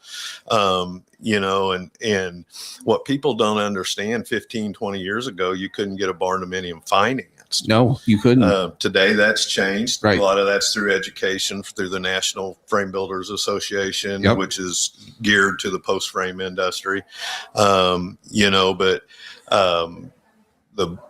Let's start over there. Tell me where we're going. I lost my train of thought. Sorry about that. Yeah, no, you're good. It's people getting in contact with you. Okay. What's the easiest way to kind of start that conversation? So the easiest way, we try to drive everybody to our website. Everybody's got a phone on them. Everybody's got a tablet. We make our website very friendly to where that's where we want you to go get information. Okay. But when you get ready and have lots of questions, what we do best is sit down with you and talk to you and walk you through the process. Relationship to us is probably more important than building the end product. Yeah. We want to make sure that traps are taken care of. We've been doing this a long time, and there's a whole lot of steps that have to be taken care of before we ever worry about pounding a nail. Right. Right. Yes. And so I think people really appreciate that, that we want to sit down and walk you through, make sure that the end product is not just a house or a home. It's something that you can use for the rest of your life, and it's designed for you and for your family. Well, and like you said, things have changed so much so that education aspect, I'm a real estate agent in my day job and dealing with the lending side of the equation, been there, done that. Right. And we have such a unique product in barndominiums and making them available and changing the public perception, because like you said, 20 years ago, it was a barn that you turned into a house. That's not the case anymore. I've been in the home that Settler has added into the parade, and it's stunning. Anybody who walked through that, unless you looked at it from the outside, your first thought wouldn't be, this is a barn, right? And so like I said, the education aspect and trying to just walk people through that, it's a huge part of what my job is when it comes to, being involved with the home process, but then also building takes time. It takes a relationship, it takes a lot of trust. And so making sure your customers are educated on what they're getting out of that process and the value of it is paramount, right? Because there's not a good place in society right now to get that information, except from someone like you who's actually in the industry doing it on a day-to-day basis. Well, you're exactly right. And coming out of the real estate agency and that environment, you also know people, they can go down the street out here and they can buy how many houses that are ready for sale, right? Right. But what I found over the years of me being in the business is people buy from people. Yeah. And so you have to trust who you're talking to. Right. You have to believe what they're telling you. And what's really cool though is we can make that as rustic as you want it to be, or we can make it as techie and updated and industrial looking that you want it to be also. Well, and that's, just any more. Yeah, I just think about my own marriage, right? It's like I have my cares, my wife has hers. How do those blend well into a project, right? And you can see when a builder has taken the time to make sure that they're nuancing those finer details to where everybody in the process is happy, right? We call it a dating relationship when you're working with a builder, because it can be a 2-year relationship, right? Depending on how things go. The size and scope of the project, you have no idea where it's going to go. If you're going to get a new best friend for 2 years, you better make sure there's somebody that you like talking to, right? Yeah, something we like to do is I actually like to set her and him down and say, all right, now when you get home tonight, you write your 5 priorities, you write your 5 priorities, but don't share them.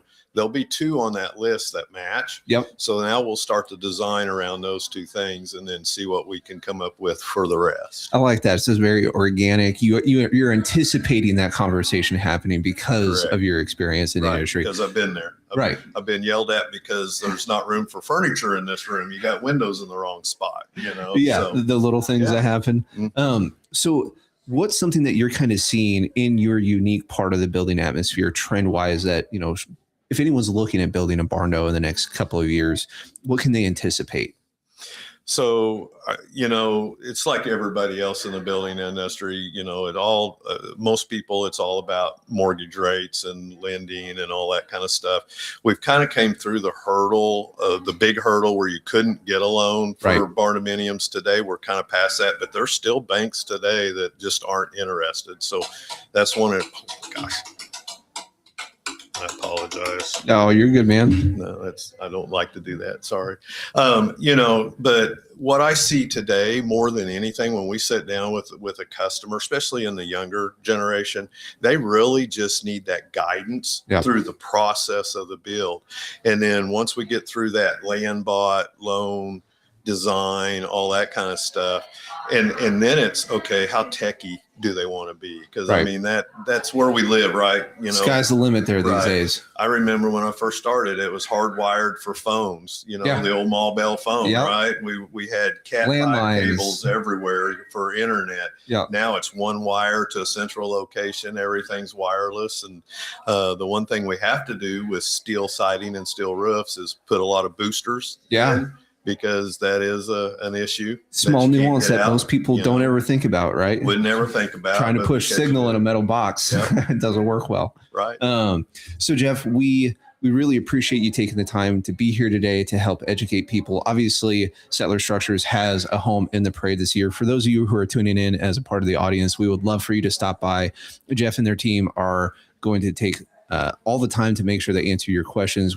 Really being a part of the HBA and the Parade of Homes, this is our opportunity to connect with the public and actually get them into one of your builds, right? Right. So again, thank you so much for taking the time. I really do appreciate it. And I can't wait to learn more about Settler Structures. Come out and see us. Awesome. Thank you, sir. Thank you.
And we're back. This time we are here with Dusty Essick from Essick Builders. Dusty, thank you so much for taking the time today to be on the podcast for the 2026 Parade of Homes. Obviously, you and I have been getting to know each other a little bit. We're very excited to have you here. For our audience who probably doesn't know you, can you tell us a little bit about Essick Builders and just kind of what you all do and your involvement in the Dusty, community? can you believe he said probably doesn't know you? Probably does, yeah. I'm sorry. You're on live, man. I got too many things rolling into town here. Like you said, the Ozarks for a long time. I've lived here my entire life. Yeah, I've been here 49 years. Yeah. So, like you said, I'm Dusty Essick with Essick Builders. We build custom homes all over the greater Springfield area, if you will, from Branson to Springfield and all the surrounding communities. I was telling you earlier, we've actually built the St. Jude home 2 years in 17 and 18. So, which was amazing to hear. We have had a phenomenal opportunity to get to know Scott with St. Jude and just obviously the mission that they're a part of. So obviously being involved with that, like you're a proponent of the community, but also for, a very important mission here locally. Yeah, it's a great organization. If you can't get behind anything else, get behind St. Jude. And when we got the opportunity, we were all over it and it was great. Good for us and always happy to help them. Awesome. Yeah, that's awesome. So what made you all decide to be sponsors this year for the parade and just kind of your involvement in the HBA in general? Obviously, trying to be plugged into our community and just get the word out. So we've been a part of the HBA for several years and really several years they're running. We had homes in the Parade of Homes. Really? And and it's really great. Get a lot of great traffic through your homes and a great opportunity to meet new clients and new people. But the timing has to be right on a house. And we didn't have anything right now that was ready to. We were talking to somebody else about that. It's like, man, it's hard enough to time it for a contract. It is. And now putting an event in the middle there, it's kind of difficult. And then you get someone's brand new home done and they're like, I don't know that I want to. 1,000 people walking through. And I get it, but no, it's been great. We've had spec homes in the past that we put in, and I've had some custom homes that the homeowners have allowed me to let people come in, and it's great. And it's just a great way for everyone to get out and see the new styles, new trends, and what's going on in the building industry. And we like to highlight, just the relationship aspect there, right? Not just with the HBA, obviously with our community as a whole for this event, but then also with your clients, right? So to have that trust to manage the details, like Stefan mentioned, on the timing and everything else, like being involved with the Parade of Homes doesn't happen by accident, right? And so in your involvement with the HBA, obviously they're a huge proponent for all of us in our industry. Sure. We're trying to be transparent, provide solutions. We know it's never been harder to get solutions in the residential home world than it is right now. And so, Dusty, what are you seeing as far as challenges for people who might be looking to build sometime in the next couple of years? Well, I hate to be a negative Nancy, but I mean, probably the biggest challenge we see right now is just cost. Yeah. I mean, it's no secret. Everything, I don't care if it's automobiles or new homes or groceries or what you're shopping for, things have just gotten really high in price. And that's one of the challenges we're having right now. But I will say this, it's a great time to build right now. Yeah. I don't ever see prices getting any cheaper. So if you're wanting to build, now's a great time. There are so many new trends changing it's just constantly evolving and changing. And so it's a great time to I always tell people the best time to build is when you're ready. Yeah. Yeah. 100%. Just get in and do it. Well, and we have that conversation with, clients on our side of the coin. And, if you're buying an appreciating asset, yes, you have to qualify for it in the first place. Right. But one of the phrases I like to use is, home ownership is still probably one of the most attainable ways to build wealth in the United States. Yeah. Right. Just with investing in any way, if you try to time the market in the stock market, you can pull it wrong. But if the time in the market is what matters. If you start now, it's going to grow over time. It's just a matter of jumping in and making it happen. Absolutely. Real estate in general is, for the most part, going to go nowhere but up. Yeah. Long term. No, it's just there's only so much dirt, right? It's Exactly a limited right. resource. They're not making any more of it. No, not that I know. We are making new homes, though. Yes, we are. But we have to have new dirt. You're finding the dirt. The old dirt to build new homes on. It's becoming a little bit of a conversation as Springfield has been growing so quickly. But that's one of the things that we like about the HBA. Every relationship that we've gotten to build, you would assume, coming into an organization where you have competitors all in the same room, that it would be very tight knit and kind of clicky and, okay, who's sharing what, but it's not. It's so relational. You can see all of the members are truly there trying to, I call it, extend the olive branch to our community, right? Because we hear it all the time. It's like, they don't know who to call.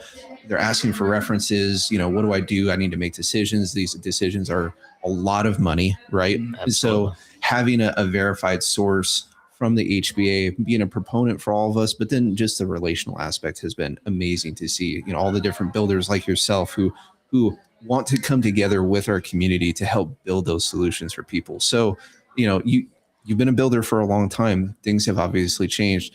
Has Springfield changed in the fact that it's still seems a relational town when it comes to building? Oh, absolutely. I mean, like you're saying, we're all kind of competitors in a sense, all of us builders especially, but yet we're all good friends. Yeah. I mean, we call and bounce ideas off each other. And hey, I'm looking for this guy. I need a certain sub, and who do you recommend? But yeah, and with the general contractors and all of the vendors, and it is a tight knit community, and we're all good friends. And yeah, one of the vendors we talked to earlier, she said that it's just a really good directory because it's kind of a filter. The people that are long term in our community that are involved in the HBA, you start to see these people are the trusted ones in the industry, and so if you can turn to the HBA to look at who's here, then you're going to probably find some success in that avenue. But you just had to gain the trust over time. You've been here for 49 years. Apparently Wyatt didn't even know that. I'm learning everything today. So, Dusty, can you tell us a little bit just about your projects? Who might be like the ideal customer for you as you're trying to connect? To be honest with you, we're really wide open as far as who we build for. Okay. I know literally last year we had projects going from $275,000 to $2.5 million, and that's a pretty wide spread, Yeah. And sometimes people see our big pictures we put online and on our website of these big immaculate homes, and they think, well, he probably wouldn't build a home for us. But I'm like, hey, we build large and small and whatever. So I always tell people, hey, if you got a project you're wanting us to look at, we're glad to do it. But we're like everybody. We like building the big fancy homes. They're just fun and a lot of neat ideas, but we're open. We build all ranges. How far out of town do you go as well? We typically will stay for the most part, within 30 to 40 minutes of this area. Okay. Yeah. Perfect. Yeah. It's one of the unique things just about our job is we get to see all the cool ideas that you builders are putting into homes these days. And so I've joked that by the time I build a house someday and hodgepodge all those unique things that I've seen, the house is going to be a disaster, but it'll be cool. It'll be cool. So obviously, we've kind of touched on just the relational aspect. We've touched on, being a part of the parade, being involved with St. Jude in the past. Your company is obviously very intentional about having these relationships. Are you seeing a bigger trend on the education side of the equation when it comes to these conversations with people who are planning on building, just because it's so hard to make sure you have good information? And then what does that kind of look like for you when you break down the education side for your customers? As far as educating them on, like thinking of the wide variety of your prices, right? Yeah. So if you have somebody who's coming to you and they might not be able to afford the big budget thing, but how do they make that work, and how do you walk them through that process to where they get what they want for the right price? Well, initially, it all kind of starts with the consultation, and you sit down and you're just trying to kind of get a feel for what they're wanting, what they're expecting, what they're looking for, kind of what their taste is. And a lot of people come to us obviously with tons of pictures and Pinterest ideas, and just try to narrow it down to just try to find out if it's even attainable for them, and if what they're wanting to do is going to, fit within their budget, and kind of go from there. But, we live in a information age. There's so much out there, and there's so much for people to see. And I mean, it's kind of like drinking from a water hose at times, people come to you and they see all these great ideas, and there's a lot of good ideas out there, Well, and I've dealt with the Pinterest thing before with clients. They're like, could I do this in the house? And I'm like, because obviously just being involved in the industry, I have more experience than, a lot of the general home buyers do sometimes. So what is one of the misunderstandings that you think is kind of hurting our industry right now when it comes to the build process? Are people coming to the table with clean expectations? Well, yeah. And I always tell people, I mean, you hear, the more realistic you can be up on the front end of what you're wanting and what you're expecting, and just be open with us, on what you are expecting, it really eliminates a lot of issues down the road. Yeah. So, but yeah, there's, I think just being really transparent with your builder, and your builder should be transparent with you, and just, again, have the conversation of what you're looking for and what you expect. And I always tell people, hey, I'd rather have you mad at me here in the beginning than we would halfway through your home. Let's get all this ironed out and try to figure out. One of the best ways is for people to actually go and pick out everything that they want and see. But realistically, people are busy and they don't have time to do that, But, and how you walk them through that and just creating those expectations. Absolutely. Yeah. When it comes to the process, as somebody says, I'm ready to pull the trigger, I want to build. What's the best avenue to get a hold of you, and what does that process look like from day one? Do you want them to talk to a lender first, or talk through financing? Or well, obviously, it's nice to know that they've jumped through the hoops to make sure they're are good for the funding for the finances. But we have people come to us that have already got a lot picked out. They've already got their plans in place, and hey, they're just looking for a builder. And then other times we have people that have bought a lot, but they want help with the whole design process. And at that time, we're happy to go in and sit down with the architect with them and just let them bounce ideas off of us. We're there. They design it however they want the house, but we're there to just say, hey, here's something you might want to think about, know. Sometimes the builder sees things that the architect doesn't see, and you're the one that's putting it together. And we always like to, I always try to encourage people, let's look at your lot. Let's look at where you're planning on building before, because I've literally had plans come to me. They look great on paper. Mm-hmm. But they won't on the lawn. They won't work on the lawn. Where's the water going? You're dealing with the exactly. hillside, setbacks, those sorts of different things. If you can get with the builder on the front end and like I said, look at the lot and kind of get in on the design process, it can really help out down the road. Awesome. Well, Dusty, again, we really do appreciate you taking the time to be on the podcast today. Obviously, you're leading your industry, representing builders. You're taking the time to speak to the community. You have sponsored the event. We love your involvement in the Parade of Homes for 2026. You've already talked about people can reach out to you. So thank you again. We really do appreciate it. And hopefully we can get to know you better as we go through the parade. Hey, I appreciate you having me, and appreciate everyone listening to this and going out. Check out the Parade of Homes. Help get behind these builders and support them that have taken the time to do this, and you'll see some unbelievable ideas. And the value is there. I mean, $10 for a ticket gets you into all the homes. Absolutely. It's an easy Sunday drive. Go hang out with the family. Nothing crazy. My own wife is hanging out at one of the houses, so you can go say hi to her today. So it's really a good time, and we've had just an amazing experience being a part of it. You bet. Appreciate you guys having me. Awesome. Yeah, Thanks, Dusty. You bet.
The Home Builders Association of Greater Springfield invites you to the Parade of Homes, your opportunity to tour 13 luxury properties happening on October 17th, 18th, and 19th.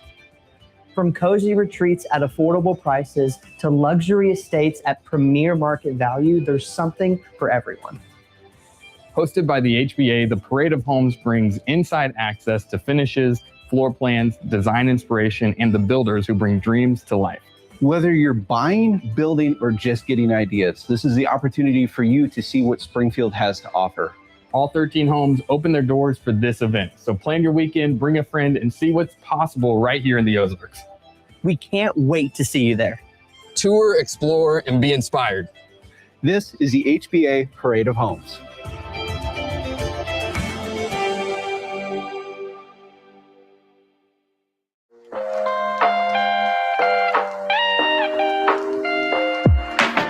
Hey, I'm previewing this house. It's an incredible house. For one of my clients, they are looking to buy and they're looking for their dream home. And so I thought as I was previewing this place, it would be awesome for you to come along the journey with me. We can talk through 6 things that every buyer needs to know when it comes to buying a house. All right, so the very first thing that you need to do when you're starting your home search is you've got to have the right group of people around you. You need your team. This is a big investment. This is something that you need to take very seriously, and the people around you need to be taking it seriously as well. So first, start with an agent. Interview a few agents, get to know them. Somebody that's professional, that knows what they're doing, that understands the process in and out, because there's a lot of steps to it. So you need to make sure that your agent is supporting you the entire way. Second, you need somebody in your corner for finances, somebody that's a financial advisor, maybe a lender, somebody that knows what's going on in the market so that you can have the best rates for your loan, or you know exactly how you're shifting your money. You also need a good insurance person. We have some great insurance providers that we work with. You might have your own, but somebody that's going to help us understand how we're going to insure this incredible investment that you're making. We'll also talk through title company and having the right people on your team there, inspectors as well, but you just have to make sure you go through your list and know that your team is completely supporting you. These are people you trust, people that are professionals, that they know what they're doing, and that they've got your best interest at heart. The next step is getting a pre-approval for your financing. And this is coming together with a lender that you trust, just like what we talked about earlier. You want to have somebody in your corner on the finance side that understands, it's a professional, that's not just trying to sell you a loan, but knows what's best for you and for your family. This is going to help us so much because it's going to help us to see what your monthly payment's going to be, how much money you want to bring to closing for your down payment, and all the fees in between. This is going to be extremely crucial for us as we start our next step of finding your dream home. All right, so you have the right people around you. You've built your team, people that you can trust and that are going to support you through the process. You've also gotten pre-approved. You gave them all your documents. You told them everything about your whole life, and they gave you a little piece of paper that said you're approved to this amount. That's where the fun begins. That's where we start our home search. You're going to sit down with an agent and talk to them about all the different things that you want in a house. You're going to talk about bedrooms and bathrooms, location, the style of the home, the condition that you're wanting. Maybe you want a brand new home. Maybe you want a little bit older home with character. Maybe you want a fixer upper, all these different things. And what we're going to do is you're going to put it all together and we're going to start your home search. That means getting into houses, walking through them, getting an idea of the location, talking about where your kids are going to go to school, talking about how far you are from work. All these things are going to work together in order to find that perfect place. We're not just looking for a box to call a house. We are looking for a place to be your home. Come check out this sweet bathroom. So you found your dream home with a bathroom like this, and we are ready to write an offer. So you've got your pre-approval. We did the home search. We found exactly what you were looking for. Now it's time to get serious. We're going to sit down together. We are going to write an offer on the property. This contract is going to have a bunch of different things in it, but here's the main things. We're going to talk about the offer price. We're going to talk about seller concessions and earnest money, how much we're going to put down as earnest money to make sure the seller feels good about our offer. We'll talk about closing time frame, negotiations when it comes to inspections, how much time we're going to have for an inspector to get out there, take a look at the property in order for us to make sure that we feel super comfortable with the house. All right, that bathroom was one of my favorite parts of the house, but this is my actual favorite part of the house. It's like it's in a magazine.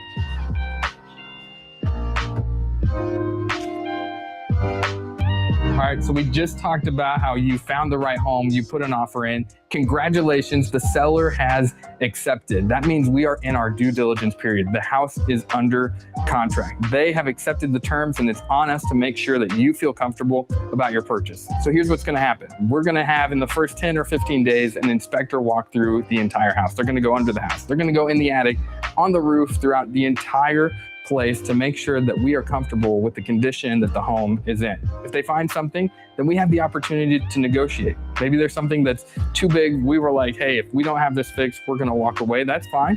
Maybe they find some small things and you're like, all right, I'm okay with that. We'll work on that as we go. Regardless, we are in the driver's seat. We're gonna be looking at the inspection report. We're gonna make sure that we feel good about the area.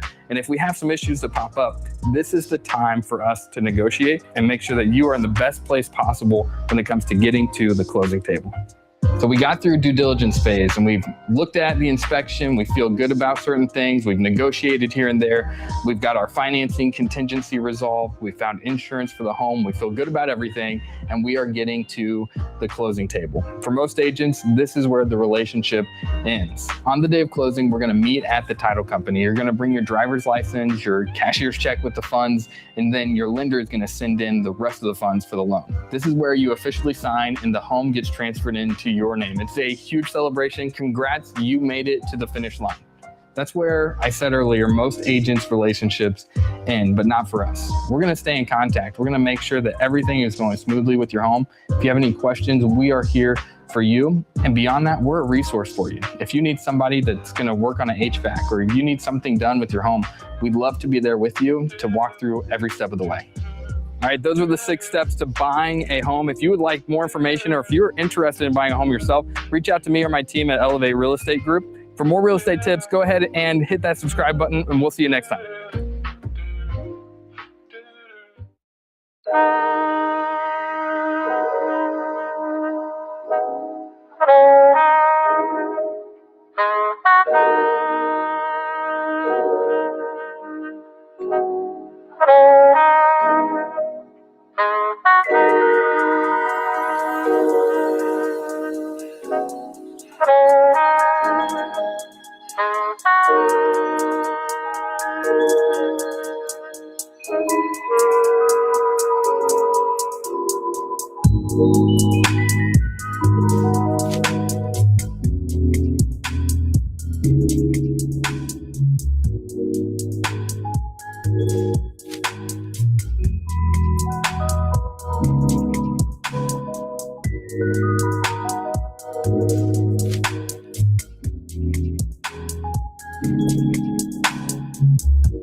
Hey everyone, we are back for the next segment. This time I'm here with Katie Bradford from OMB. Katie, thank you so much for being here today. We genuinely appreciate you taking the time. Obviously, OMB is a sponsor of the parade for 2026. We love to see their involvement. Can you tell us a little bit about who OMB is for our audience? Yes. OMB is a local bank. We're a community bank, super involved in the community. We really believe in just doing everything we can to just make our city, our neighborhood, our town, our state the best that we can. Well, and obviously taking the intentionality to sponsor the parade, right? This is such a unique opportunity for our, what's the word I'm looking for, our community to be able to come out and see what the actual building industry has to offer, the different products. It's so much fun to just take a look at these houses too. Yeah. Like they are beautiful. Oh my God. I was like recording everything for inspiration. Yeah.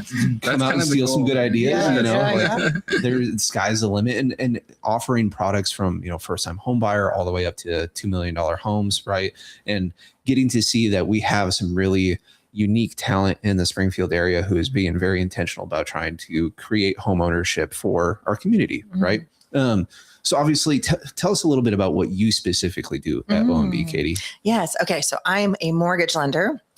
And so I help people build homes like this or purchase a home or refinance. I've been doing it for 25 years now. I still love it. It's still impressive. Such a passion of mine. Yeah. Yeah. Well, and so much of the conversation that we've had today has been with builders and vendors, right? So either the people building the home or the people putting components into that project.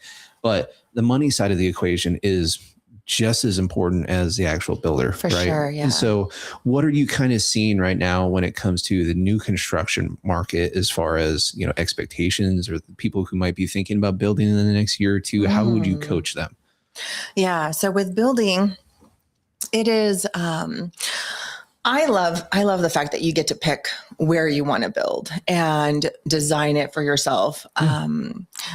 There's so much beauty in that, creativity, or looking at ideas like this and being able to make something your own versus, you know, when you purchase something that's already done, you know, it's really hard to make sometimes alterations, or there's certain things you can't change. Right.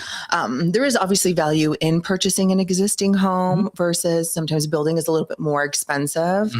But when you get to that point in life where you can enjoy sometimes the nicer things in life, and it's so nice to just be able to create something for yourself. Well, and just having options, you know, home ownership has become more and more difficult. The almighty dollar is going less and less far these days, right? And how are we going to continue to help families build wealth, build homes, you know, and being intentional about that as we're leading our community into the next 20 or 30 years of a lot of uncertainty, a lot of opinions out there. You know, we've talked today about how it's the information age, and it's never been harder to get good information, you know, because Google has a million answers for every question, and 99% of them aren't usually positive. So when it comes to like some loan products that work well with people, could you kind of share with us what OMB offers and how you differentiate from some other banks? Because you guys have some really great products and your service is incredible. Yeah, we have lots of products from the first-time home buyers to going to 100% to a lot of programs to help our communities. So for example, we have like a doctor loan or a higher education, like a CPA or an attorney. So maybe like someone just getting out of school and wanting to purchase a home. Yeah. I had one here recently where that was a dentist and just getting started, you know, just got his office set up, now looking to purchase a home for his family. And we were able to go to 100%, really good terms, really good programs to really help them, because it's going to take a few years, you know, to really get his business up and going, and way to like help them in that process of getting established in his personal world, not just his business world. Well, and that's so key when it comes to our growing community, right? I was just watching the news last night, in Springfield once again is at the top for, you know, population growth in the state of Missouri right now.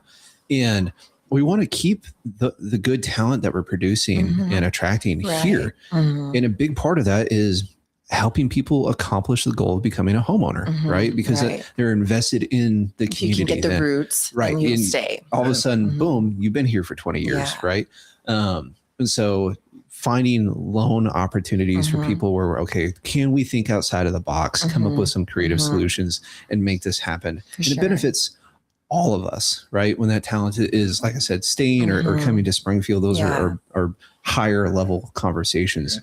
Even on the new build side, we were talking to a builder earlier who has built some spec houses like outside of the Springfield area, like Rogersville, Marshfield. And even in a new build, you can use a USDA loan that's already built, and you can get into a brand new house with like nothing down, which is crazy. I know. And so I think there's a lot of education to make sure people understand there's definitely a path for sure if you want to go that direction. Yeah. And the limits actually are pretty high. A lot of people think for USDA, I have to make $2 an hour. And that's actually not true. It's actually per family size. So if you have children, the more children you have, the more like your income limit is, the higher it is. And so, that's very good. Well, and so that kind of touches on, you know, the next question, which is, as a mortgage lender, what are you seeing trends wise? You know, we're real estate agents. People come up and talk to us all the time. Hey, how's the market looking? Right. And I feel like 2026 is a unique year, you know, coming out of the post-COVID chaos is probably the best way to put it, with interest rates fluctuating and everything else. So what are your expectations for 2026 and kind of what you're seeing in the market? That's a great question. So, 2020, the next few years were, we had a purchase boom, a refi boom. Everybody got a loan. Right. Banks were running out of money. Like there was just not enough. And then interest rates went super high and the market just stopped almost, it feels like. And I think this year, I feel like there's a lot of, a lot of talks that they're wanting rates to come down. And I think I'm really starting to see like the market almost like thaw to where people are like kind of tired of waiting. Yep. Maybe they bought a house that wasn't perfect, but it was one of those, I've made 45 offers. You just got to get into something. For sure. I need a house. I need a house now. And so now they're like, I hate this house. It's hard to leave the interest rate, but at the same time, there's more important things as well. Exactly. I'm like, I love the 2%, but I don't want to do this anymore. This isn't working. And so a lot of those are starting to move. Also, there is like rates have come down. They're I think for me, like I've been doing this so long, I watched them. I saw them when they were really high, and then they came low, and so I've really watched that fluctuation. And I think that whole "I'm just going to wait" is starting to lift, and I think that's really smart because if people continue to wait until rates come down, when rates come down, it's going to be another refi boom, another purchase boom all over again, right? All these people holding. More competition. For sure. And right now, houses are sitting on the market for a little bit. So you have the ability to maybe ask for seller paid closing costs. You have the ability to negotiate, to get an appraisal, to get inspections. And so I think if you can get something now, and then when rates come down, no worries. You're just refinancing at that point. There's no competition. For sure. You take your time.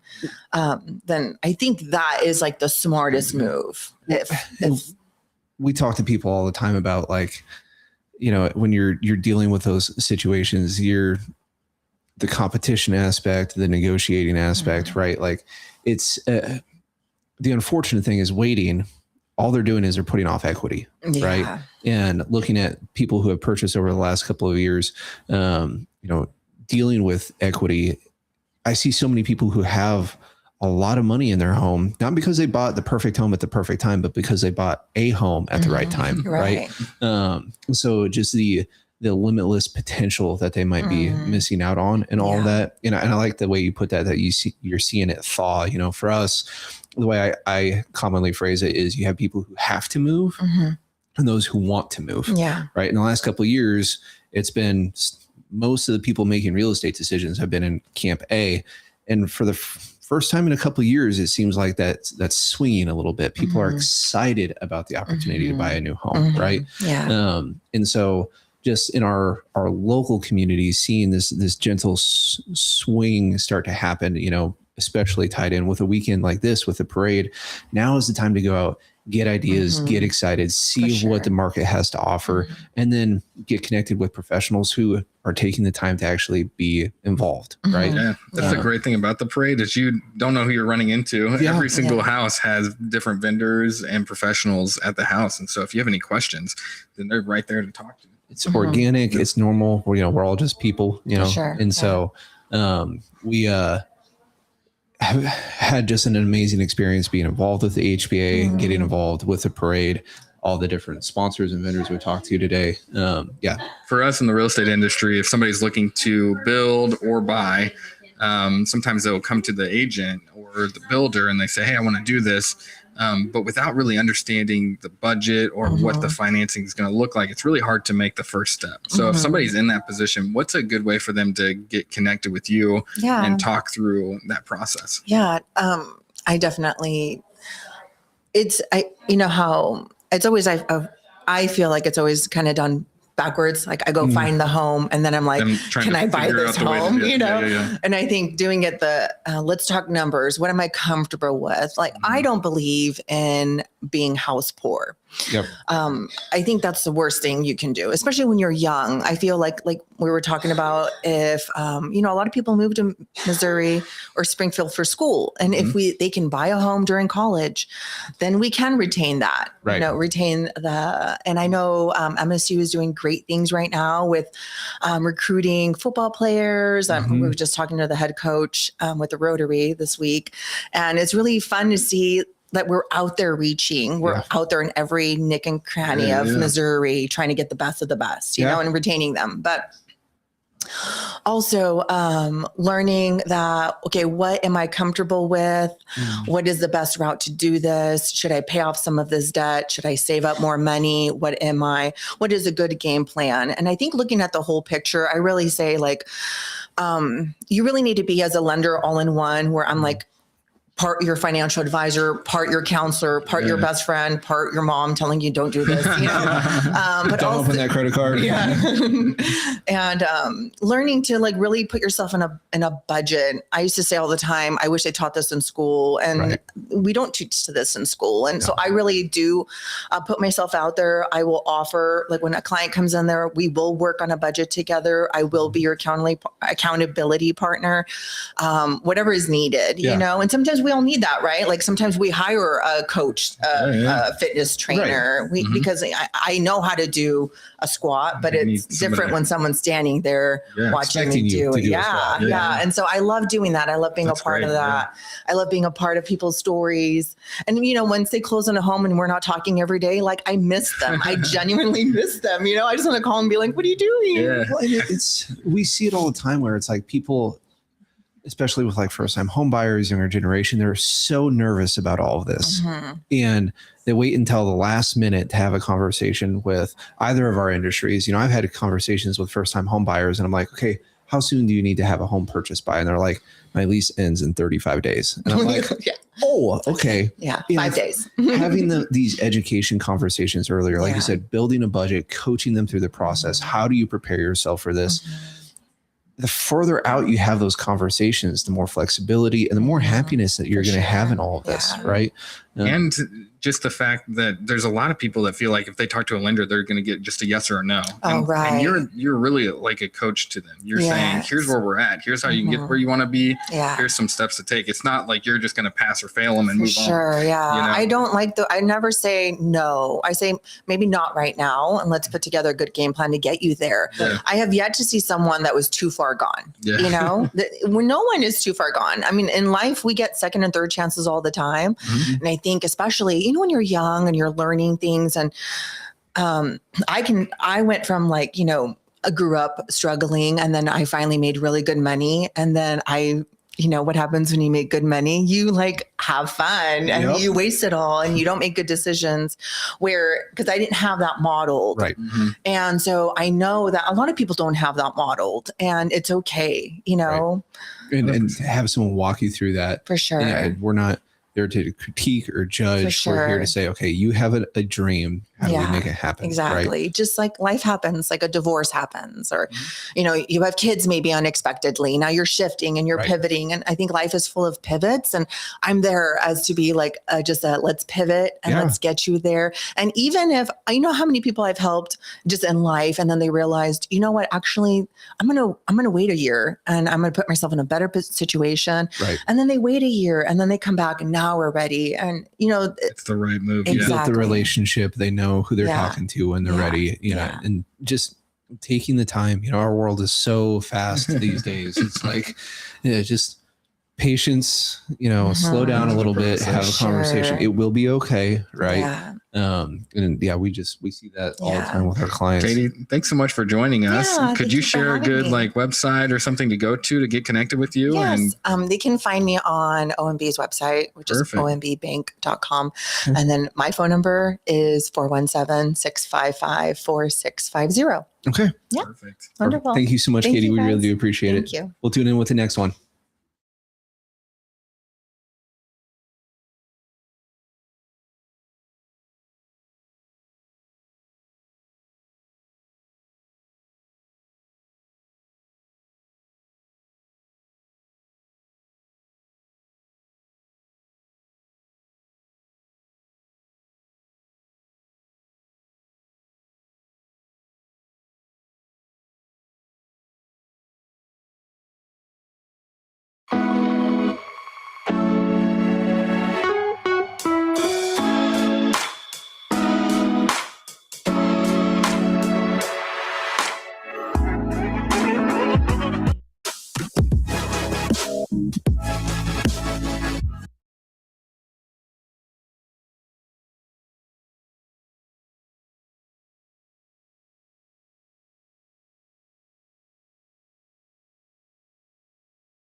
The Home Builders Association of Greater Springfield invites you to the Parade of Homes, your opportunity to tour 13 luxury properties happening on October 17th, 18th, and 19th.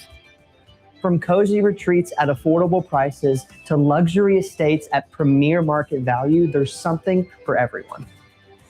Hosted by the HBA, the Parade of Homes brings inside access to finishes, floor plans, design inspiration, and the builders who bring dreams to life. Whether you're buying, building, or just getting ideas, this is the opportunity for you to see what Springfield has to offer. All 13 homes open their doors for this event. So plan your weekend, bring a friend, and see what's possible right here in the Ozarks. We can't wait to see you there. Tour, explore, and be inspired. This is the HBA Parade of Homes.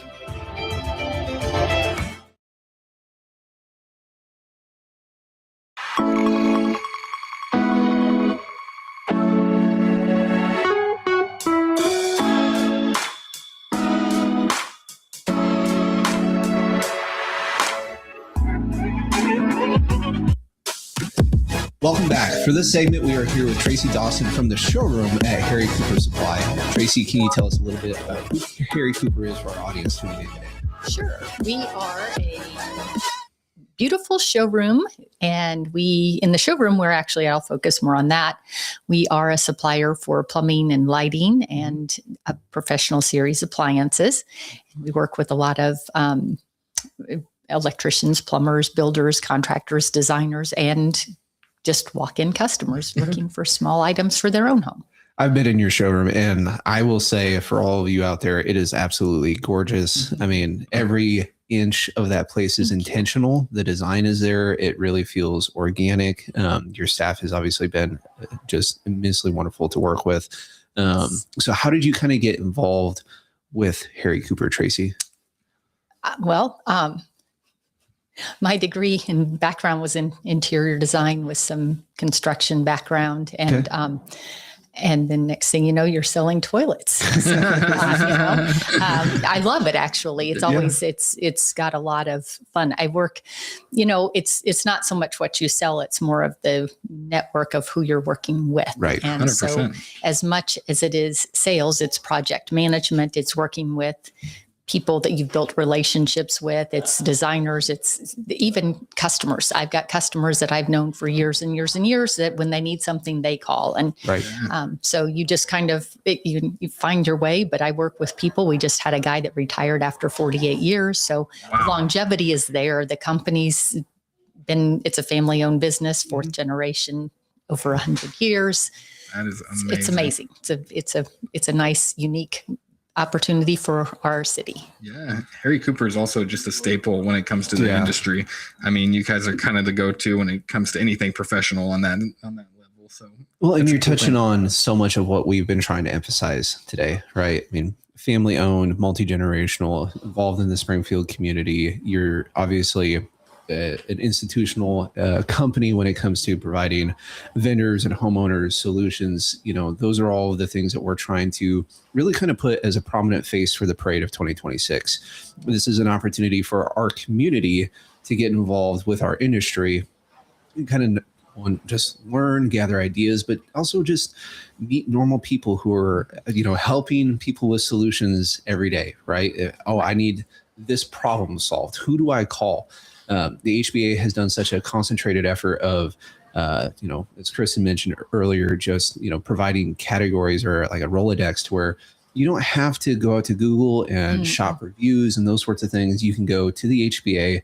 They have requirements. They're very staunch about making sure that who they're representing and supporting as a part of our part of the industry is very intentional. And so getting to see that, obviously Harry Cooper is incredibly involved with the HBA from everything from the home show to the parade. So do you all, or I know you do, but the value that you see in being a part of the HBA, can you share some of that with our audience? Oh, sure. I think our value is, again, it's just the partnerships and the networking that you do and the relationships. Whereas we are active in a lot of with sponsorships and things. The big activity that we have been doing in the past years is sponsoring the home show. Whereas we aren't needing necessarily, like the builders, we don't need a specific person to come. We are trying to get our name out there. Right. But what we're doing is backing up the builders and remodelers and designers that are our members. And so we, as the role of an associate, is you're supporting all of those within. And I like how intentional you are about saying that, just because one of the unique things that I've seen being involved with the HBA for the last year is it's not a bunch of competition, right? Oh, We're all no. part of the same industry, but it's like one big happy family trying to take care of each Literally. other. And it's amazing that the builders and the remodelers, yes, they're competitors at heart. I mean, when it comes down to it, you're quoting the house, you're quoting the same houses sometimes, but you can't tell. And they're very professional about it in all the cases I've heard. So that's always good. It's amazing that they work so well together and they actually can just assist and help if somebody needs something. Well, in this past year, we were involved with the home show. Obviously, I saw you there. And one of the crazy things for me is when you go to a trade show, you always assume the people that are going to be there that weekend are usually, the little man on the totem pole, somebody who drew the short straw on the sales staff, like, I have to work this weekend, right? Yeah. And that was not the case. It was owners and shot callers and people who are influential in these organizations in the Springfield community coming out and just interacting with the public. Rubbing shoulders with And that's what makes the show a success, though. That's the part, and it's what they do behind the scenes. It's the months that they spend planning, trying to put their booths together, and to bring that all together. It's amazing, and it's just a little snapshot of what Springfield is, right? In the surrounding areas. So, yes, we're growing exponentially, but it's a relational town, and there's not that, like we said, that scarcity mentality, competing, like, okay, we're all in here trying to earn a buck. Nobody was treated like that. I got the opportunity to do interviews with several of the owners that weekend. Also people like yourself who are working for companies. And it was just so refreshing and counterintuitive, maybe from what I would have expected, just because I hadn't been to a home show prior to that. Okay. So first year as a vendor, first year ever as well. So, but that's a big part of why we want to see the parade be a success and get our community involved in this, is because, like I said, it's just an organic way to go out and talk to people in the community who are actually providing the solutions that people need. Right. So Tracy, with your involvement with the showroom and obviously a lot of the conversations that you're exposed to on a regular basis, what are you kind of seeing as far as trends go right now, just to give people kind of a taste maybe of what they might be able to experience this weekend? Well, I think what we're seeing is there's in every all the houses, there's always every neighborhood, there's always kind of a style, certain touches. But I think what the underlying thing, and I kind of hit on this in some other situations, but people are looking for things that are timeless. And what you're noticing is things are neutral. We still have plenty of style when you look at all of the homes represented. They're all very traditionally they're still a modern style. Right. I haven't seen all of the houses inside, so I can't answer that. But you know that you're going to expect some neutral things that you can allow yourself to move into and kind of adapt to your own space. So I think timeless is probably I love that. The biggest That was a great indicator word. of what we used to have labels on a house, like I'm building this kind of a house, and we all had the, you had to keep it to the period. And I'm not seeing that so much anymore. But it's a nice, it's a lot of space and just trying to make the house work for their families and expansions. Well, and obviously being real estate agents, we get to see the opposite side of the coin, right? And there are just so many opportunities right now in the home industry. And I get it. Like, it's pretty hard to pinch two pennies and rub them together and make a nickel right now. Yeah. But it's a challenge. Yes. If you're willing to have the conversations, there are normal people, good people who obviously care a lot. That's why the parade exists. They're trying to put their best foot forward with the community, and there's still solutions out there, right? It might not be as simple as a conversation as it's always been historically, but we're huge proponents of seeing, individuals and families becoming a part of our community and becoming invested in the greater Springfield area. And also, how do we provide solutions to them to where their homes are something that they can take pride in and, have intrinsic value. Obviously, they're bringing their families there. Like, there's just so much about this conversation and the parade that isn't just regular business, right? It's so overarching that it touches on every aspect of someone's life, and it's harder than it's almost ever been to try to get good solutions these days. And sometimes you just want to scream from the rooftops, like, the solutions are here. Just call the people in our town, right? Yeah. With the showroom, for somebody that hasn't been there, is it for somebody who is, do they think that it's just for contractors, or is it open to the public? Can you kind of share a little bit about the showroom? We're open to the public, and we've heard that. We've heard people think, "Oh, I didn't know I could come in here without." I mean, it's completely geared to that, and it's very comfortable. I mean, most of us are wearing jeans, and we've got Harry Cooper shirts, so you don't even have to dress up. It's just come as you are, whatever you're. Either. My wife and I make it a date night sometimes. You know what I mean? Yeah, as long as we're not open on the evenings, but okay. Yes. Well, they're date day. We got a summer vibe. You take a lunch. Yeah. No, that's but it's really welcome, and everybody just come in. We have people that are looking for parts or things, trying to make what they have existing work. Yeah. We work with people that want to just do small replacements or kitchen upgrades, kitchen sinks, faucets, disposals, and all the things, and then new builds, all of the aspects. And your industry really just touches on so much of everything else, because like you said, you're equipping the industry to function, right? Whether that's something as simple as a hand tool, but I mean, that's how I see someone like you, and just getting to know that we have a company that is so intentional, like Harry Cooper, involved with a very wide variety of everything home related around here, right? Correct. You're touching probably a vast majority of the projects in some form or fashion.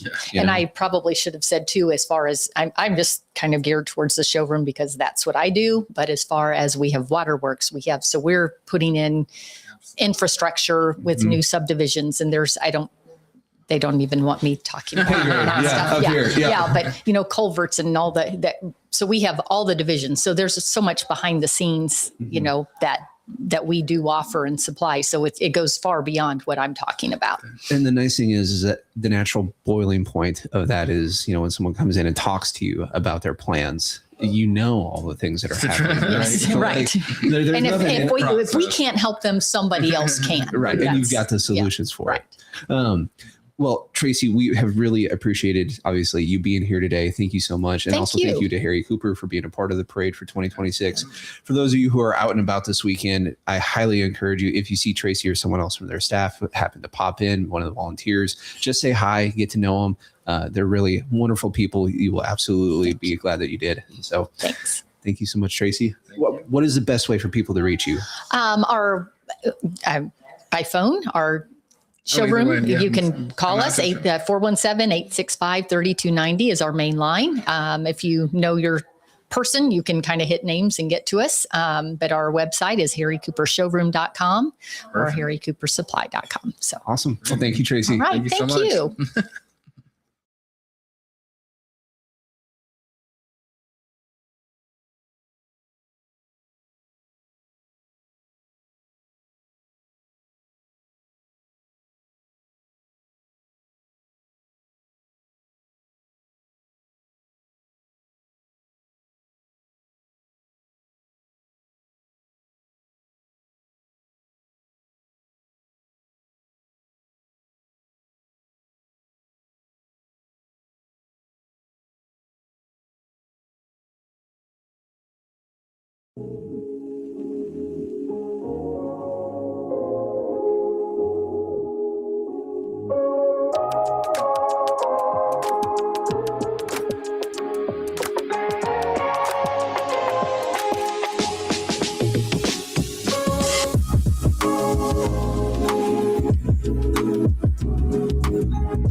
Welcome, everybody. We are back with Dee Wilson from Meridian Title Company. Dee, thank you so much for being here today. We genuinely appreciate it. And we are so very grateful for Meridian's involvement in the Parade of Homes for the 2026. So, Dee, can you tell our audience a little bit about who Meridian is and what you all do? Well, thank you for having the opportunity to be here today. We are Meridian Title Company.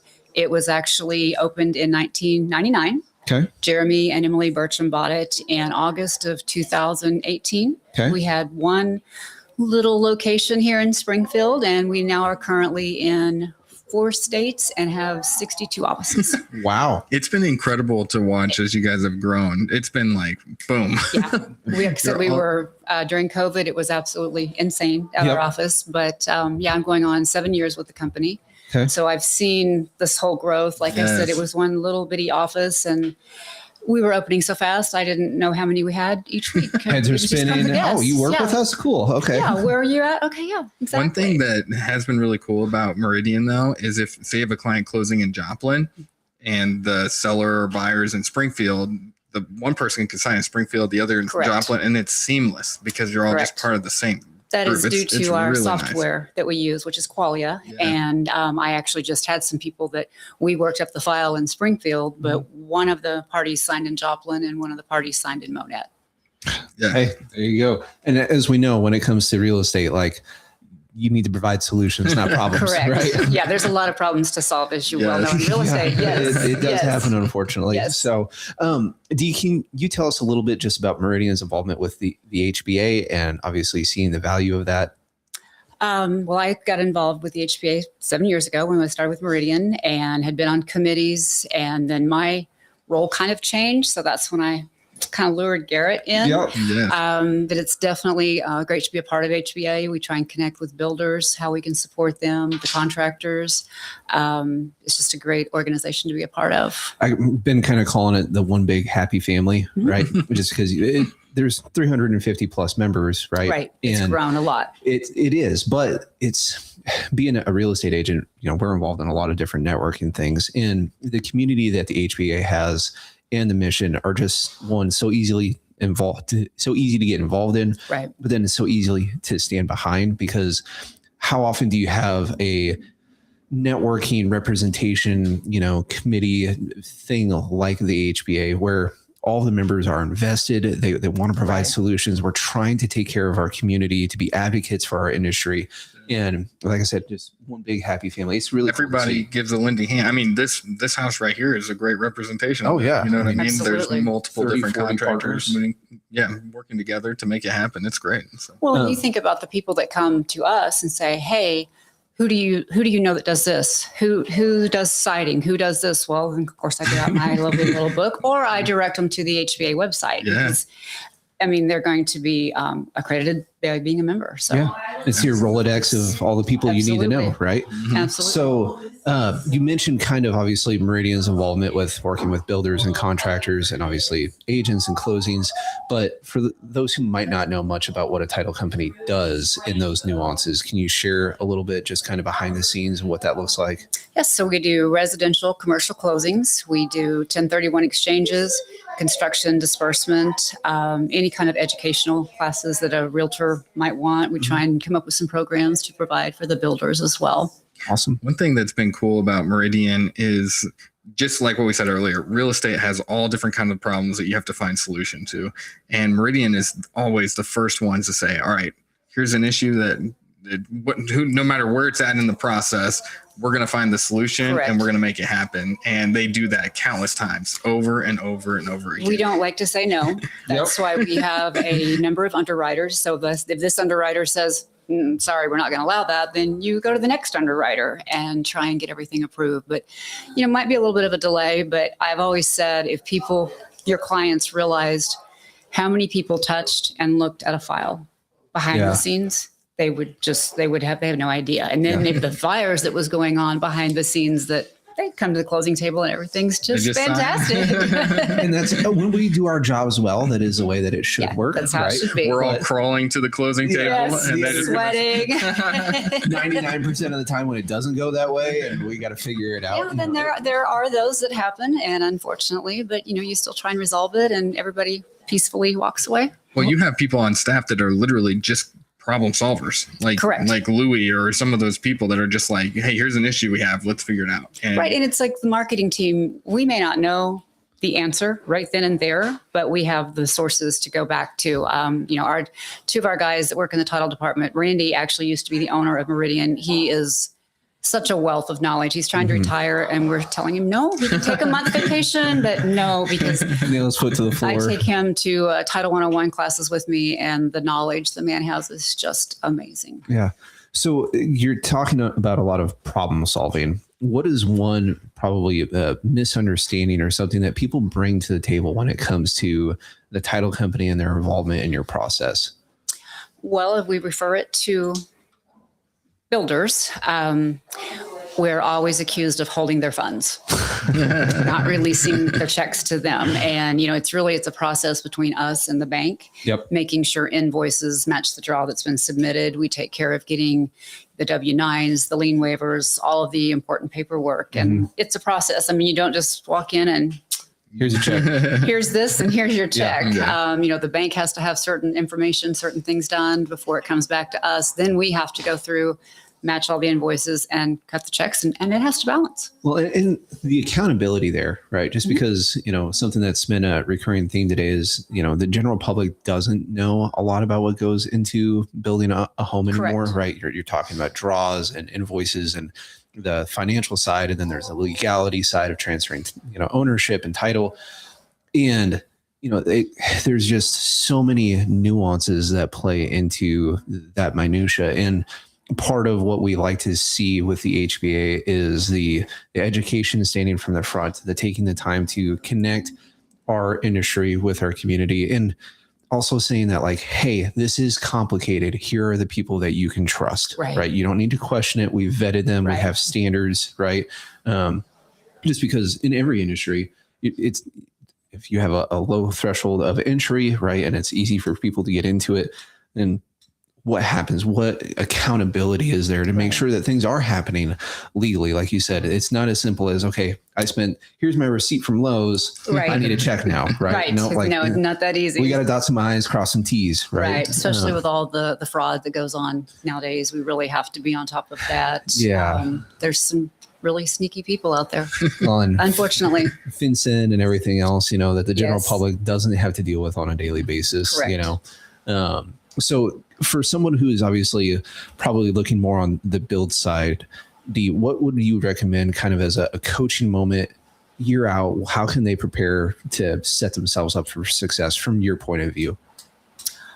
I think it's us helping them get everything set up as far as from the start of the project, because, actually we are helping the home builder, the lender, the homeowner. We're trying to work with all of them. It's all just communication, being on the same page and not just assuming or thinking this. Let's talk through it, talk about it, and have those conversations. What does this actually look like? Yes. We were talking to a lender earlier, and the conversation came up that you need to build a team around you. And sometimes title is something that's a later thought. But I think, especially in the build process, bringing the lender, the builder, the title all together and saying, here's my team. These are the people I'm trusting, and these are the people that are going to help me get to the final step. So and it's like even buying a piece of vacant land, and you want to build stuff out. We want to verify that you're not going and buying a Lamborghini and putting it on this piece of land. We want to confirm what you actually are buying. And like you said, we have a whole team that works on all of this behind the scenes to make sure everything's right.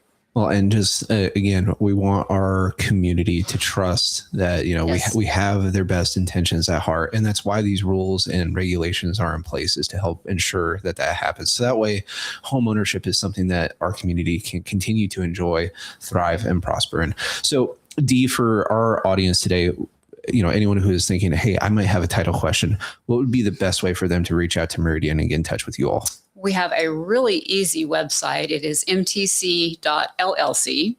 That'll take you directly to the website. You're welcome to reach out to me. My personal cell is 417-737-1563. Awesome.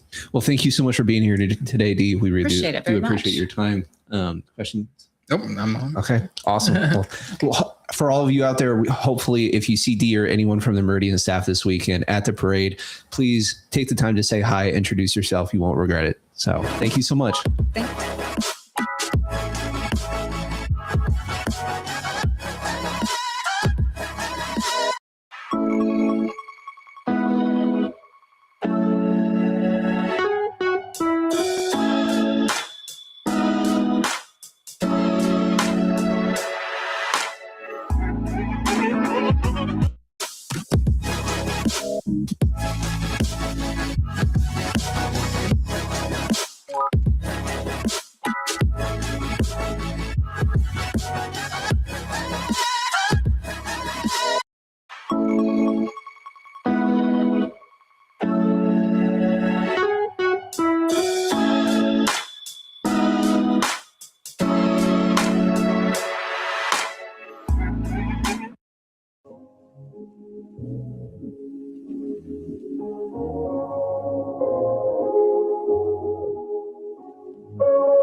The Home Builders Association of Greater Springfield invites you to the Parade of Homes, your opportunity to tour 13. Talk through 6 things that every buyer needs to know when it comes to buying a house.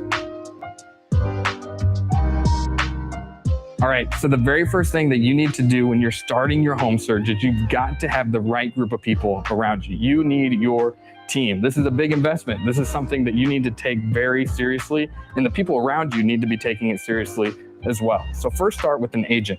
Interview a few agents, get to know them. Somebody that's professional, that knows what they're doing, that understands the process in and out, because there's a lot of steps to it. So you need to make sure that your agent is supporting you the entire way. Second, you need somebody in your corner for finances, somebody that's a financial advisor, maybe a lender, somebody that knows what's going on in the market so that you can have the best rates for your loan, or you know exactly how you're shifting your money. You also need a good insurance person. We have some great insurance providers that we work with. You might have your own, but somebody that's going to help us understand how we're going to insure this incredible investment that you're making. We'll also talk through title company and having the right people on your team there, inspectors as well, but you just have to make sure you go through your list and know that your team is completely supporting you. These are people you trust, people that are professionals, that they know what they're doing, and that they've got your best interest at heart. The next step is getting a pre-approval for your financing. And this is coming together with the lender that you trust, just like what we talked about earlier. You want to have somebody in your corner on the finance side that understands, it's a professional, that's not just trying to sell you a loan, but knows what's best for you and for your family. This is going to help us so much because it's going to help us to see what your monthly payment's going to be, how much money you want to bring to closing for your down payment, and all the fees in between. This is going to be extremely crucial for us as we start our next step of finding your dream home. All right, so you have the right people around you. You've built your team, people that you can trust and that are going to support you through the process.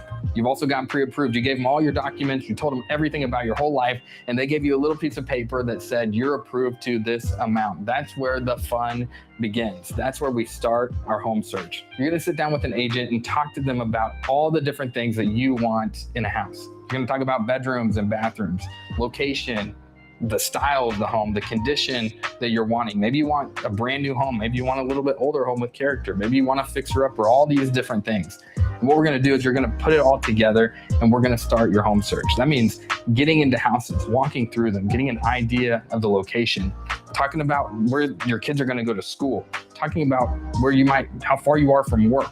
All these things are going to work together in order to find that perfect place. We're not just looking for a box to call a house. We are looking for a place to be your home. Come check out this sweet bathroom. So you found your dream home with a bathroom like this, and we are ready to write an offer. So you've got your pre-approval. We did the home search. We found exactly what you were looking for. Now it's time to get serious. We're going to sit down together. We are going to write an offer on the property. This contract is going to have a bunch of different things in it, but here's the main things. We're going to talk about the offer price. We're going to talk about seller concessions and earnest money, how much we're going to put down as earnest money to make sure the seller feels good about our offer. We'll talk about closing time frame, negotiations when it comes to inspections, how much time we're going to have for an inspector to get out there, take a look at the property in order for us to make sure that we feel super comfortable with the house. All right, that bathroom was one of my favorite parts of the house, but this is my actual favorite part of the house. It's like it's in a magazine.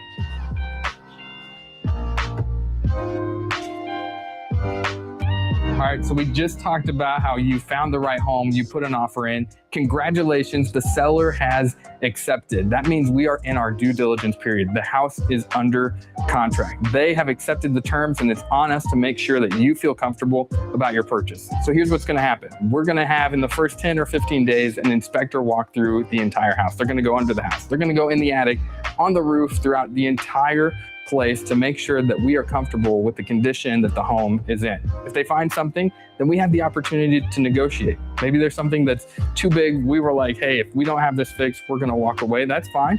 Maybe they find some small things and you're like, all right, I'm okay with that. We'll work on that as we go. Regardless, we are in the driver's seat. We're gonna be looking at the inspection report. We're gonna make sure that we feel good about the area.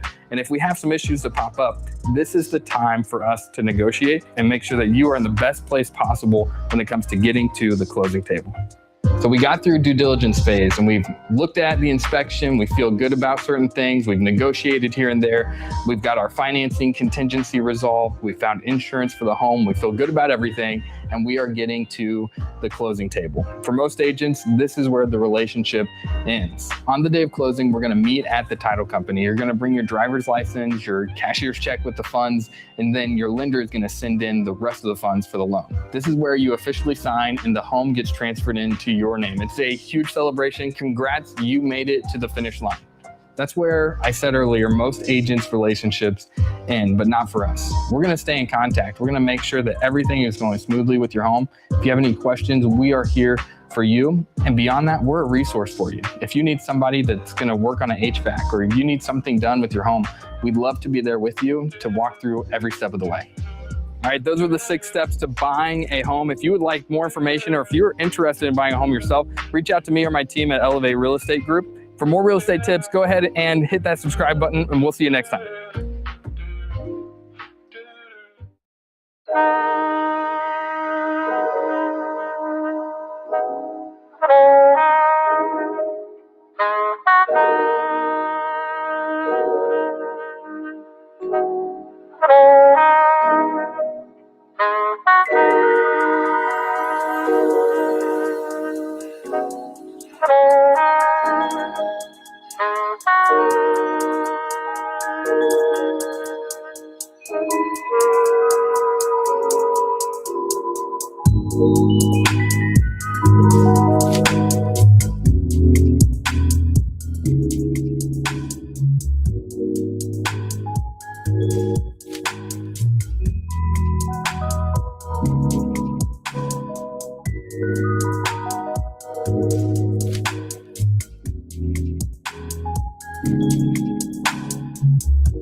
Welcome back, everybody. We are here with Chelsea Taylor from the HBA. Chelsea has been a wonderful influence on all things Parade 2026. We've had an absolutely fantastic time getting to work with you in preparation for the event. We know how much you and the other ladies on the team do behind the scenes to make all of this possible. So one, we were very, very happy to have you here on the podcast, but we kind of wanted to, we're coming up on the end of the podcast today, and we wanted to focus on all of the good things that the HBA does, and obviously your mission, how you're combining our community and our industry and kind of being the olive branch between those things. So Chelsea, can you share a little bit with us and our audience about what the HBA does and kind of what the purpose behind it is in your own words? Sure. First, though, I want to go back. You said the team and brought us all. I want to give credit to the whole team for this event. It is no easy task, and our events coordinator is basically brand new. She's been with us for about a month and a half, and she has done an amazing job basically taking the reins from our previous event coordinator. Mm-hmm. So it's kind of tough to get thrown in and have to do a major event right out of the gate. So Marilyn has done a great job. And of course, Lori is very involved in the Parade of Homes too. She's our executive officer. So it's truly a team effort. All hands on deck. Absolutely. Especially the last 2 or 3 weeks. We've just been totally focused on the Parade of Homes. I know some of those emails were going out at 10, 11 o'clock at night, and that was Marilyn. I'm feeling for you. She was working 24/7. Yep. So and we'll enjoy next week whenever we get to think about Parade 2027. I'm excited for 2027 already. Yeah. This parade has been really great. We have some really great homes. So, and obviously, I mean, this is fantastic that we're in the St. Jude home and able to incorporate that into the parade. What a I think it just accentuates so much of what the HBA is, right? We're partnering with a good mission, trying to bring more of the community into the St. Jude home. Obviously, we're in, they're highlighting the ABCs of St. Jude. There's so many wonderful things about this weekend. For sure. The people, the community. So kind of going back to the earlier question. So what is the HBA about, Chelsea? The HBA really, I think, kind of bridges the gap between the industry and the community, and also the industry and legislators. So, I mean, we have several parts to our mission, but we serve our members, we serve the community, and I think that the HBA is here to be an advocate and to also be a resource. And, one thing I wanted to kind of add on to that is it's an advocate amongst our industry, right? So one of the things that we've touched on multiple times today is just how unique the culture is at the HBA. You put a bunch of competitors in the same room and it's not cliquey, it's not uncomfortable. It's right. I've been calling it, a big old happy family, because really, I mean, you have a group of 350 members in the greater Springfield area. We're talking, many business owners, shot callers, people who are involved in just every aspect of our life. And they all get together and they all want the same thing. They want our industry to succeed. They want to see home ownership in the Ozarks continue to thrive. How do we answer tough conversations, pull together resources, and make sure that our community is the one benefiting from those things, right? Absolutely. As our executive officer likes to say, and I've said this before too, everyone plays well in the sandbox. Yep. That is. When you're at an HBA event, you are an HBA member. So, I mean, I think the point is that camaraderie and just the caliber of members that we have, right? I brought up earlier, we were at the home show this year, and it wasn't the low person on the totem pole or the person who drew the short straw having to work the weekend trade show. It was business owners and, senior level people from inside of these companies who are there all weekend long, interacting with the community, answering questions, shaking hands, just trying to be the olive branch and really put the best foot forward. And how many trade shows are like that out there, where you're seeing these people who have all the excuses not to be there, right? And yet they are. They take the time. They realize the value of interacting with our community, which is a huge part of what the parade is about. Right. Right. If you want to see organically what the HBA does and what we're helping to thrive in the Springfield area, what better opportunity than the parade? Come out, talk to the builders, walk through the homes, get to see a sneak peek behind the scenes. We had Maria Cass earlier. Obviously, she's got a very unique home. Yes. Just the way that she's presenting it well. And anymore, we're having to be, just so intentional about coming up with creative solutions to all the many challenges that our industry is seeing. So going back to the question side of the conversation, what do you think is, in your own words, is there some sort of secret sauce that just makes our HBA what it is? I think you really hit the nail on the head when you talked about how engaged our members are, and that I think we're pretty unique that you will see ownership involved. So it's not just a sales representative or business development or we do have those things. We do. They're wonderful. And they're welcome. Absolutely. But you'll also see the business owners and the decision makers in the room as well. And Lori, I mean, I'm going to give her kudos where kudos is due. So much of what the HBA is that has been fostered under her leadership in the trenches day to day.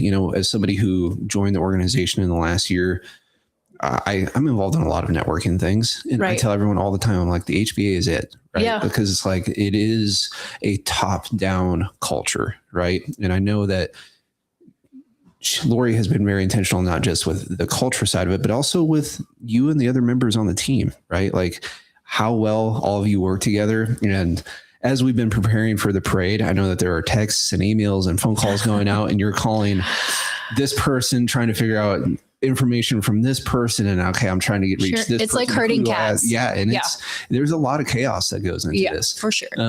But the the mission or the goal and why we're trying to do this is just, that transparency, the accountability with our community. Yeah. So how long have you actually been a part of the HBA now, Chelsea? About 3 years. Okay. And obviously the parade went away for a couple of years around COVID and everything else. This is the second year that it's back. Correct. Are you seeing things trending in the right direction just from like community engagement and those sorts of different things? Yes. I think this year compared to last year, there's more awareness. We've already seen more ticket sales.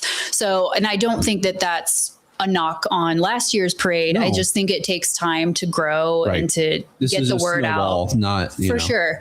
But I love it. I run into people who will say the parade it's been gone for a while, hasn't it? Or I used to always do the parade every year. So a lot of people are very excited to have it back. And we have just had a enormous, part of the reason we wanted to do the podcast here is because we wanted the community to be, for those of you who can't see on the camera, we got people popping in and looking and they see all the cameras and they're like, but it's great to hear people wandering through their home. They're looking at it, the St. Jude home sold out in 5 weeks, like there's so many wonderful things about this weekend. That's more than just, okay, can I spend $10 to go wander through a house, right? Sure. That's what you're getting access to, but it's the people that are involved that make this event, right? Right. The caliber of builders that are here this weekend. They are one, the logistics, making sure they had a house ready. Building a house is not easy. No. And then you add in this fluke where it's like, oh, and by the way, 1,000 people need to walk through this house over the weekend. Good luck. And you need it done by this date. Right. And making those commitments, like our builders have tried very, very hard to pull this event off just so that way they can represent themselves well with the public. Right. We see that integrity in the members, and it matters, all the vendors that we've talked to today on top of the builders, and just as someone who engages with the general public on a regular basis, I think we have something so unique in the Springfield area right now in this industry, and being intentional about that is something that we have to do to make sure that we're providing these resources to our community. Sure.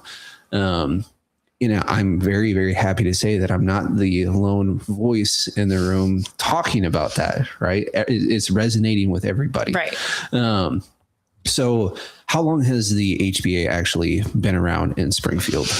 HBA was established in 1954. That's older than I am. So about 70, a little over 70 years. Yeah. So, and just dealing with the public's best interest in that time period, obviously it's a established brand. Can you share a little bit about what it takes to actually be a member in the HBA? Sure. Well, and one thing I want to say, you're talking about the public's best interest. I think one thing that's really great about the parade is the range of homes that you will see. Yep. So that was one thing that we heard in our survey last year. We surveyed attendees and they loved that there were homes in all different price ranges. There's a product for everyone. Right. So if you want to see a spectacular custom build, we've got some of those. If you are looking for, if you're a first time homeowner, we've got homes for you too. So that's one thing that I really love about the parade. And now I forgot your question. I didn't get these questions in advance. You and me both.